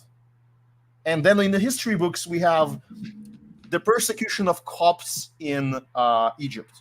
You open up that Wikipedia article, and you have references to books that you should read instead of the article, where it tells you every decade, every 100 years, what massacre occurred. And it tells you peaceful coexistence for 50 years, then a massacre, another 50 years of peace, then another massacre. And then you have to ask your question, well, where is the peaceful coexistence if every generation, if you can't live a lifespan of human without being right before or right after or right during a massacre? Where is the peace in the religion of peace and the ummah of peace towards dhimmis? There isn't, and you know why? Because minorities are political minorities that are considered otherized in xenophobic countries always gets persecuted.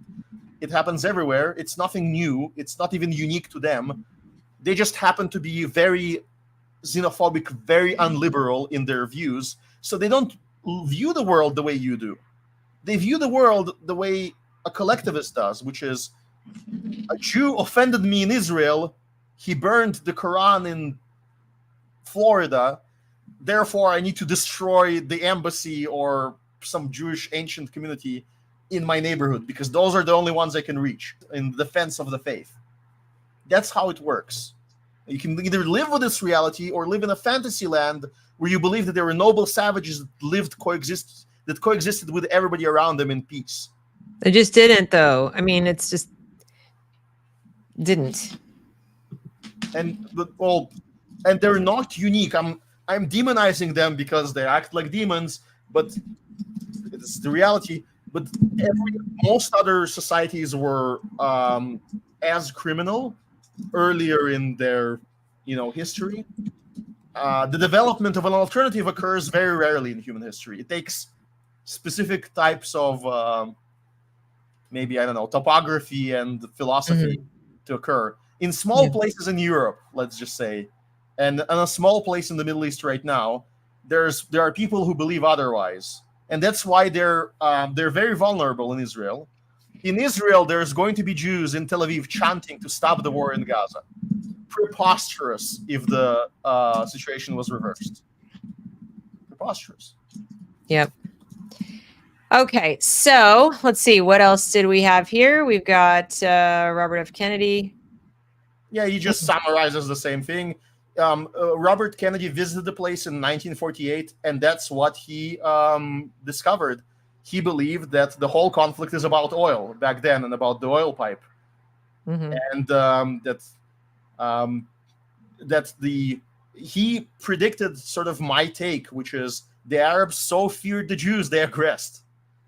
But if you so fear the other, that the other will act like you, the aggressor, that you aggress, you become a self-fulfilling prophecy. Aggressors always beget aggression, or violence, let's just say, right? They initiate it, and then they get it in return, and then they cry. They say, "Oh, we're victims." Right. Every person in prison, who was rightfully convicted of a crime, says, "I'm innocent," and says, "Oh, the criminal society has condemned me to this." Some of them are innocent, but that's not the generality. I see. Again, and then that's more basically the same, right? This is and he was assassinated by a Palestinian Arab himself. No, to be more precise, Sirhan, according to RFK Jr., Sirhan did not kill the father. But he fired at him. So even if he missed every single shot, he definitely tried to kill him. I wonder if it was connected somehow. It's so very strange. What? He didn't kill him, but he did kill him? Well, according to RFK Jr., the bullet wounds are in the back, and Sirhan fired 6 bullets from a revolver, or 5. I don't remember. Oh, so he's saying it's another conspiracy theory. Was someone else killed his dad, and Sirhan was set up? No, but he says all the bullets are accounted for from the revolver. And if the bullets are accounted for, then which bullet actually hit the father? The caliber doesn't match. So it gets complicated, but shots fired for some reason.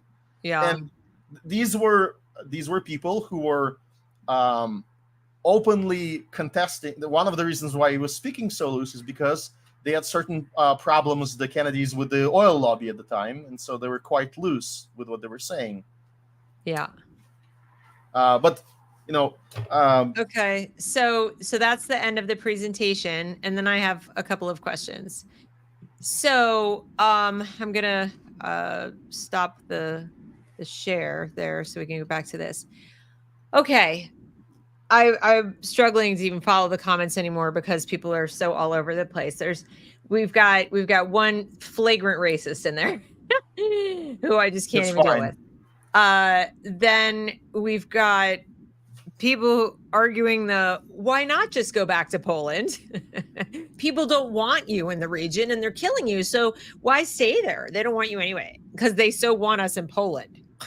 Then there's people saying Zionism itself is collectivist because it's about seizing land for Jews and establishing a Jewish state, which I'm not sure you would even dispute, but we started at the beginning me asking you about how you square being a Zionist. I would dispute. Yeah, okay, I would say that seizing land sounds like aggression to me. Well, right. But you're conflating the goal with the means. You're saying that a certain goal demands certain means, and I want to see evidence for that.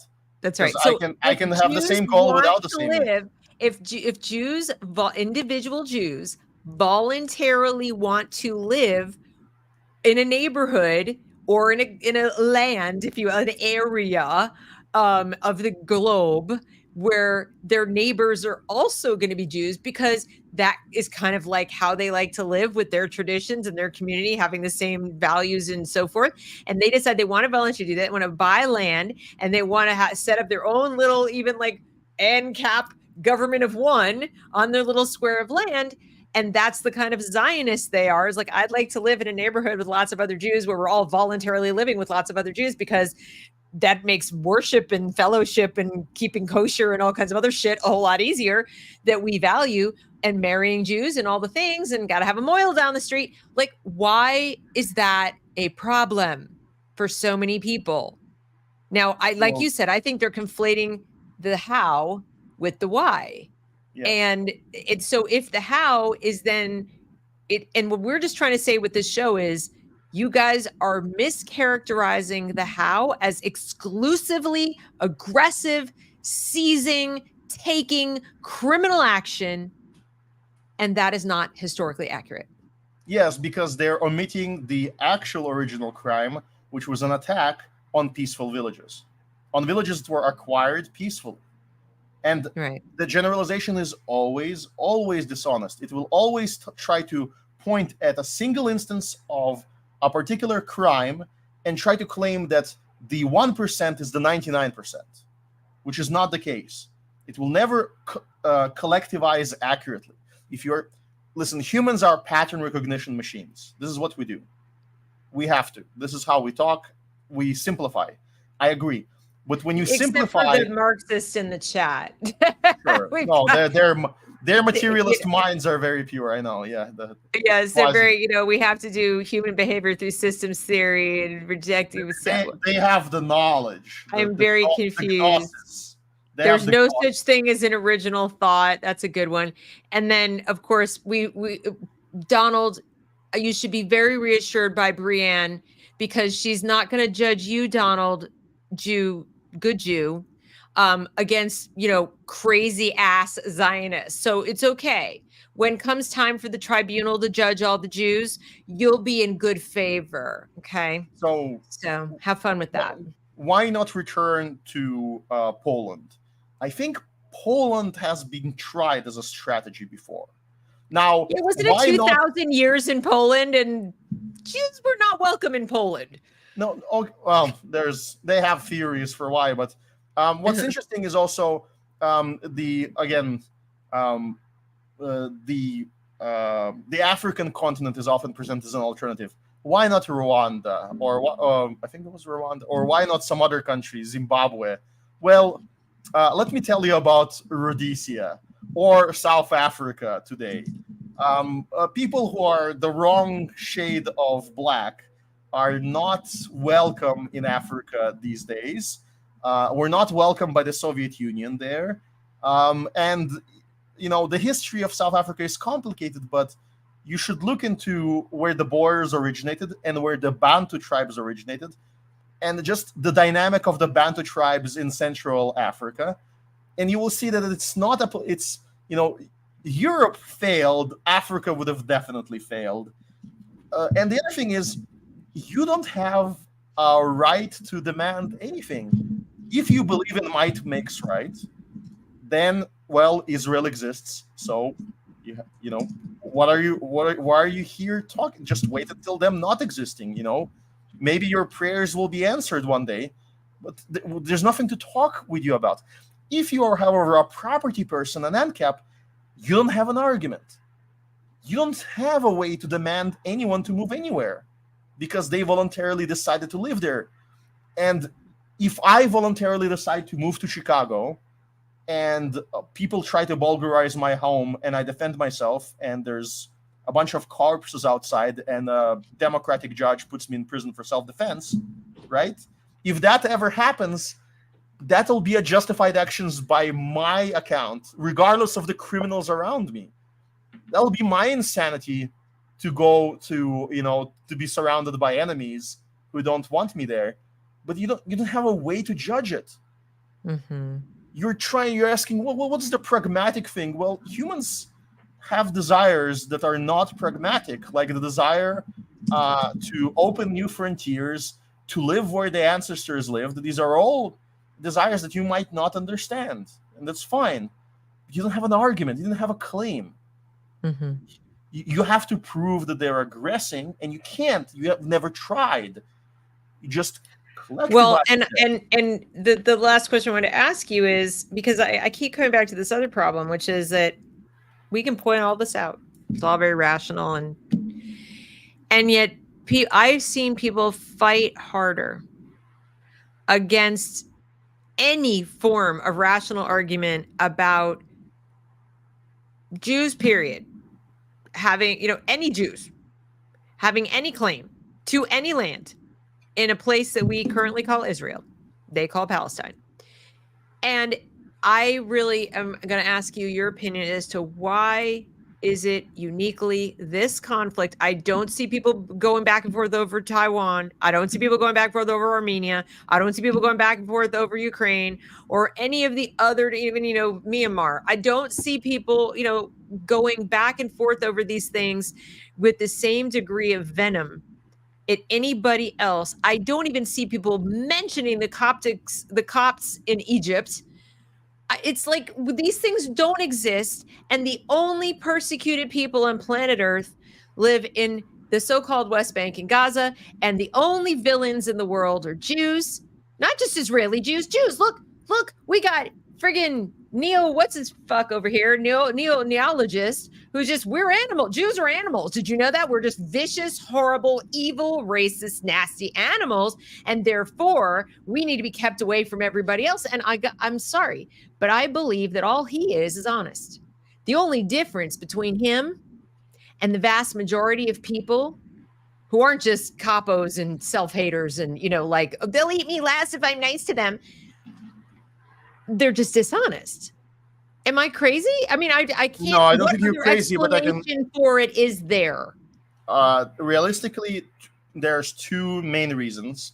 One of them is that middleman minorities are always hated, whether they're Chinese in the Philippines or the Indians in South Africa. There's always a middleman minority, and the middleman minority by its nature will incur hate.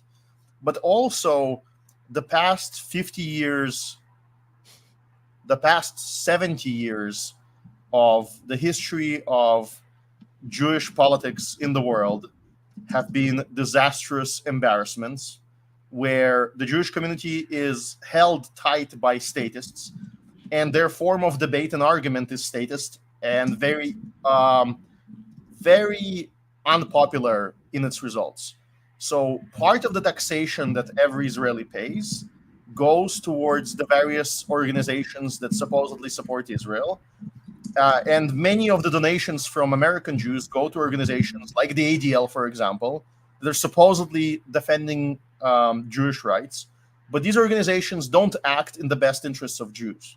They act horribly. They help demonize Jews by their actions. And they profiteer from the hate that they themselves generate. Now, the proper way to address whatever conspiracy we're talking about, or whatever claim, starting with mid-century German atrocities, right? Trying to avoid the name for the algo.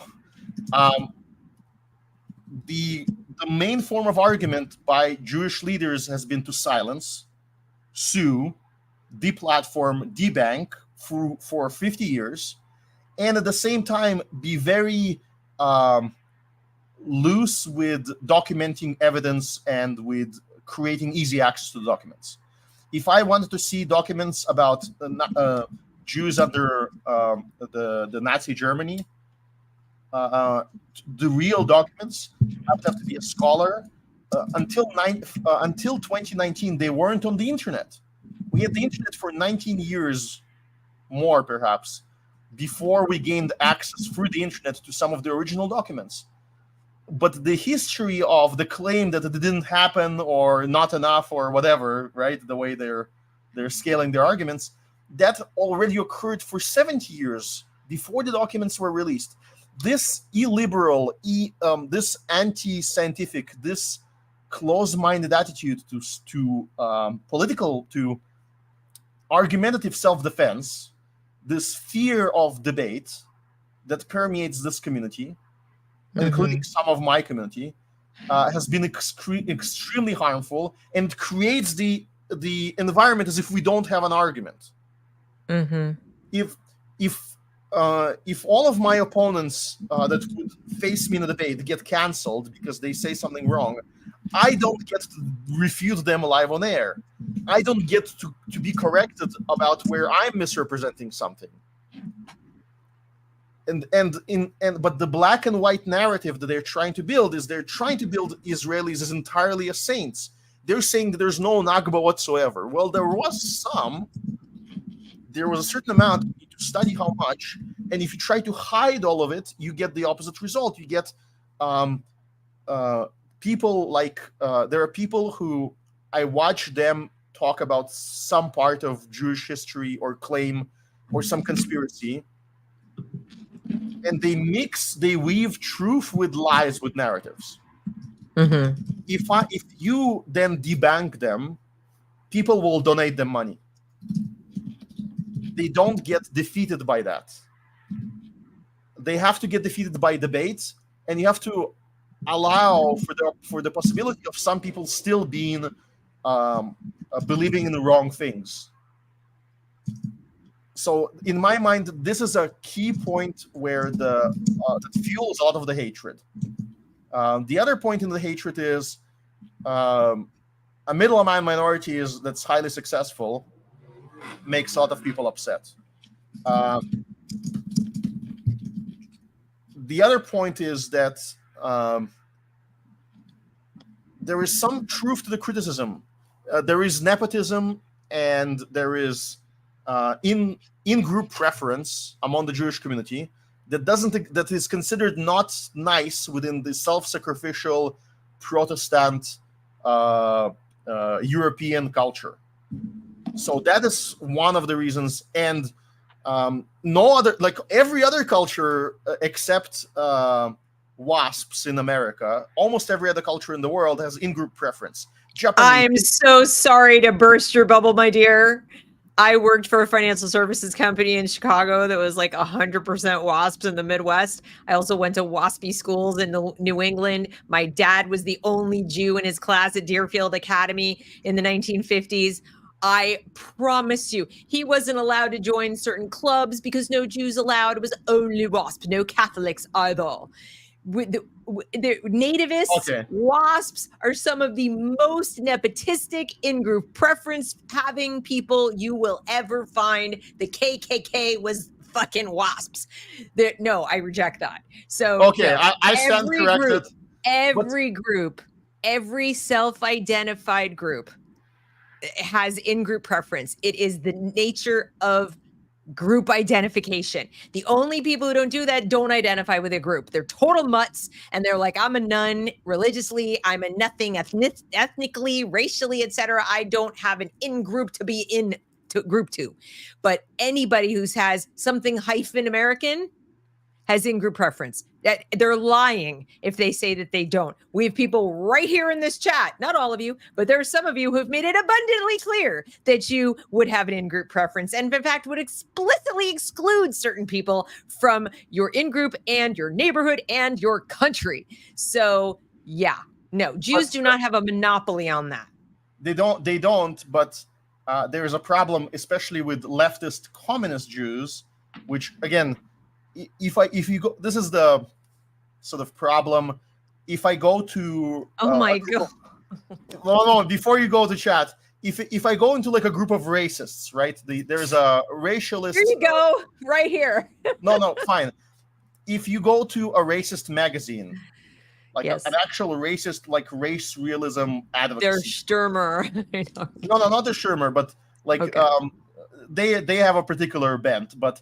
A group without a bent, but just focus on race, realism, and whatever. Right. And you look at a particular year, there's going to be a year where out of 5 writers, 3 are going to be Jewish. Right? Yeah. And then you go to a leftist group, and their leadership is going to have more Jews than per capita. If you go to Washington, so on and so forth, it's going to be overrepresented for 2 reasons. Coasts, geography, location of political power in the U.S. People who live in Washington, D.C. get to marry into power. And Washington, D.C., New York City, and in California, Hollywood, these are areas where Jews just historically moved into. And other communities, by the way, the Irish as well. And there's a reason why there are so many Irish bankers, and they have their own little monopoly on banking in the United States that nobody talks about. But because some group is outshining them, there's always middleman minorities, overrepresentation, and all of that, nepotism, and even the appearance of it generates hate. Now, what do you do about it? If you say it doesn't exist, there's no in-group reference, and in fact, everybody should be perfectly egalitarian and don't judge a book by its cover, then you appear ridiculous to people, and they start hating you for lying to them to their face. Instead, the lesson should be everybody is nepotistic to some extent. You should practice some of it. It's healthy. It is a proper wager to believe more in a person who shares your values. If you're trying to build a community of your values overall, like, I'm sorry, but I'm going to trust certain people more than others initially until I have personal relationship where I discover details about them. Well, if I know, I mean, yeah, especially if I can surmise that they, share certain values and, and life goals and all kinds of things. I mean, I absolutely, and you'd be almost stupid not to do that. That's rational. Correct. But the hate is built up because there's also a bunch of people in our community that claim to push an egalitarian agenda, and they're lying. They're lying, but yeah, and they have a cult of sacrificing others, and in fact they're using the Jewish name as a shield, and the word anti-Semitism as a shield to defend themselves against criticism. They made that word cheap. They made it. They made all of these words, including the word racist, bigot, all of that. They've devalued it, and everybody in their community is suffering the result. But interestingly, the people who are suffering are the Orthodox because they're the most visible.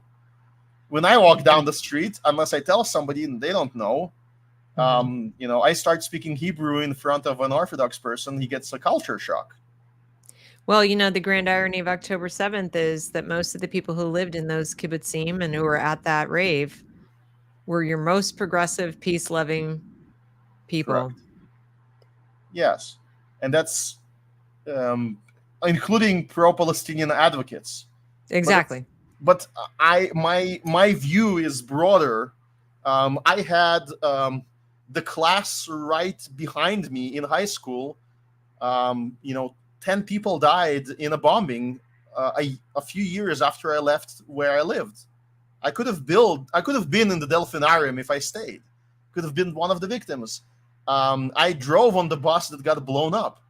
When 9/11 happened, I was in shock, but then I said, well, of course it would eventually arrive in the United States.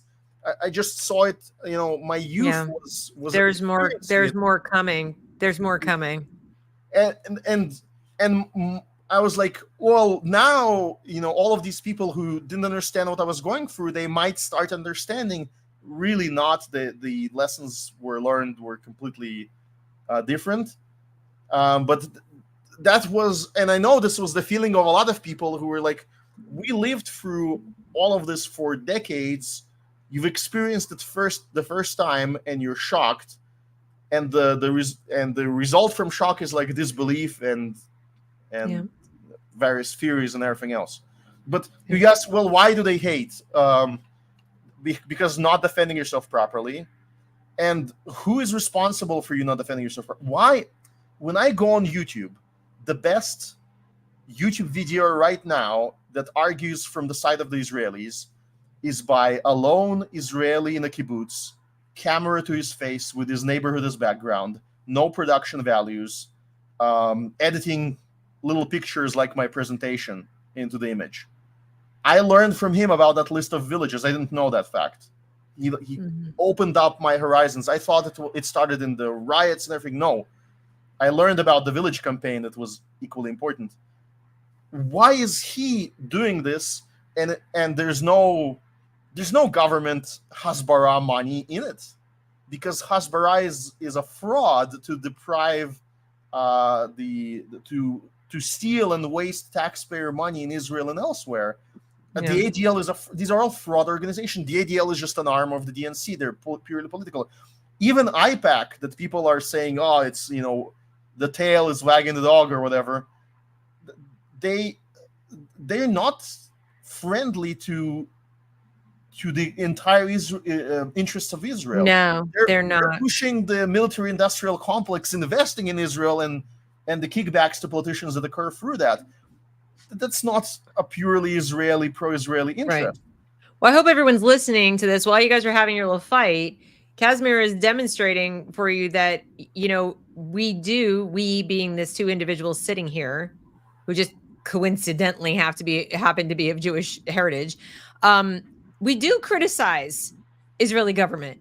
We do criticize other people of Jewish descent. This notion that Zionists agree with everything the Israeli government does, or people who support Israelis in this moment in history are in total agreement with Bibi on everything, or total agreement on, with what the way back in the judicial reform period, I had lots to say. Okay. I mean, we were on different sides, probably. I don't like the judges, but no, I was on that side. Oh, I was 100% on that side. And, but I was not in good company. So you and I would have been like the only, most people were on the other side. And but I had plenty to say. I have plenty to say about their lack of constitution and any kind of protected codified rights. There's a lot I have to say.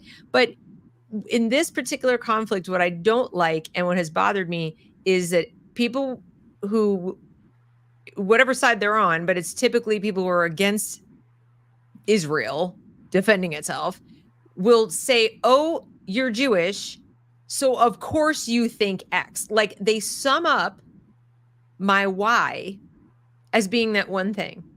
And they think that regardless of whatever outcome I want, I'm okay with the means of getting to it. So they jump to all these conclusions.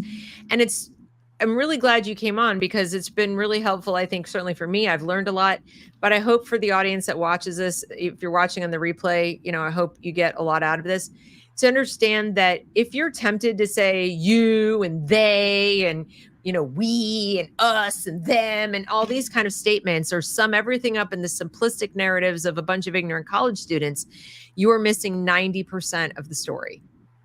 And I know it's overwhelming. And I know the fact that it is overwhelming and has so much nuance makes it scary, because then it really starts to sink in how really hard this is. Not going to be we fight till the end and we win. It's not going to be. It's not going to be.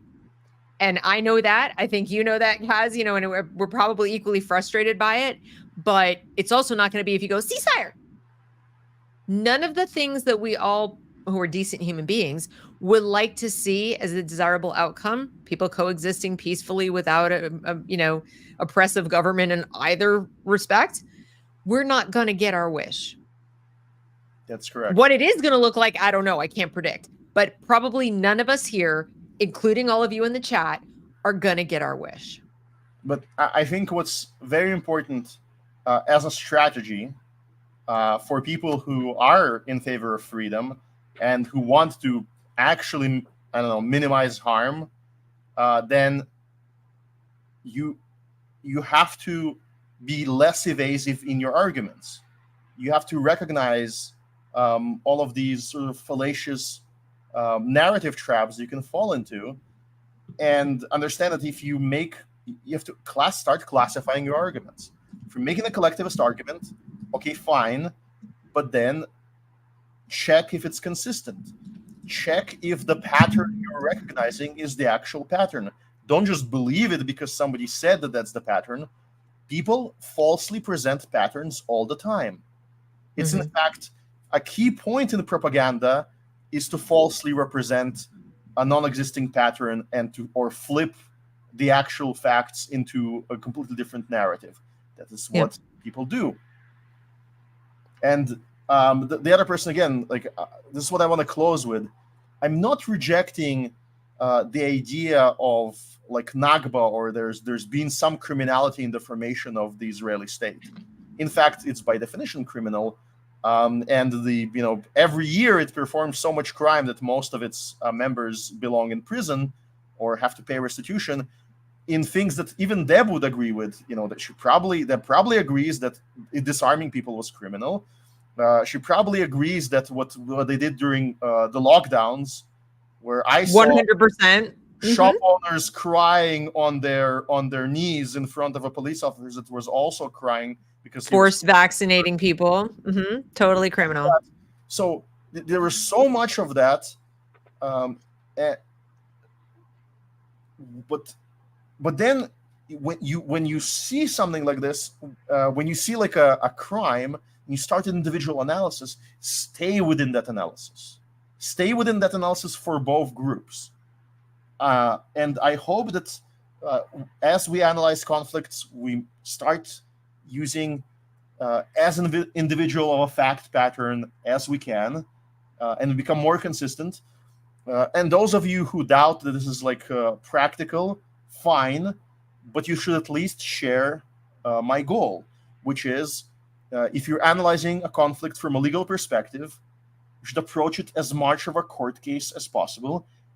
You should have an objective definition of law. Don't appeal to the United Nations. Don't appeal to international law. This is not actual law. Right. Real law should come from an objective source. You have to build it step by step. And it has to be non-contradictory and it has to be applied universally. Once you start doing that, then there is hope to resolve a conflict. Even one as complicated and ancient as this one. All right. Well, that was really fantastic. Thank you so much. Thanks to everybody who joined us, some more than others. And I realize that, there's going to be this is a contentious topic. A lot of people are not going to agree with us and find fault with it, and that's fine. But I'm just glad we live in a place where we can say these things, even to have people disagree with us, which we can't really say for Canada or the UK or lots of other places right now. So let's at least cherish that and try to keep the discourse civil when we do talk to each other, because we're lucky to have the opportunity to do it at all. So where can people find you? I guess on X, your address is down below in the description. If you would like to ask Kasimir some more questions or follow along on what he posts. Do you also have YouTube or any other channels that people should check out? No, not yet. I'm very /lazy or both. But here's what I can promise you. I'm highly interested in being refuted on the facts. So if I presented something in this presentation and you know that I'm wrong, you can demonstrate, prove it. You can do it. I believe that the area is just understudied as well. I believe that the historians that study it are not serious philosophically, so their analysis is weak. And so I would want competition on that level. Right. Okay. And like I said, I'm not in any position to really debate on this. I'm just the type of person who wants to keep people honest in their debates, at least about the facts. I tend to try to live in facts. And then beyond that, I leave it up to more skilled debaters like you. So anyway, but I thank you for all the hard work that you did for the presentation and to come and spend so much time going over it. I really do appreciate it. And again, thanks to everybody. If you're not already subscribed to the channel, please consider subscribing, unless you're going to come here and call me names, and please don't. And I will see you again next time. Yes, did you have one more thing? One more plug, actually. There is, while I don't have a YouTube channel, I am part of a group that discusses things among each other. Yes. You should go to the channel of my friend Liquid Zulu. He has a great video on AI art. I would say he's a less nice person to talk to than me. I'll watch from a distance for a while. No, he's like a person who I consider like a strong moral compass. Always points north. And he's very serious about that, and I hope he continues to be.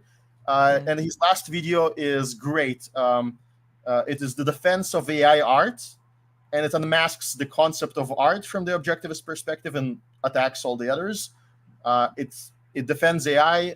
It's just a brilliant piece of work that took him a year to create. And so for now, I don't have my own creations that good, so I recommend his. Okay, very good. Thank you so much. Have a great evening, everyone else, whatever's left of it, and we'll see you again next time. Take it easy. Here.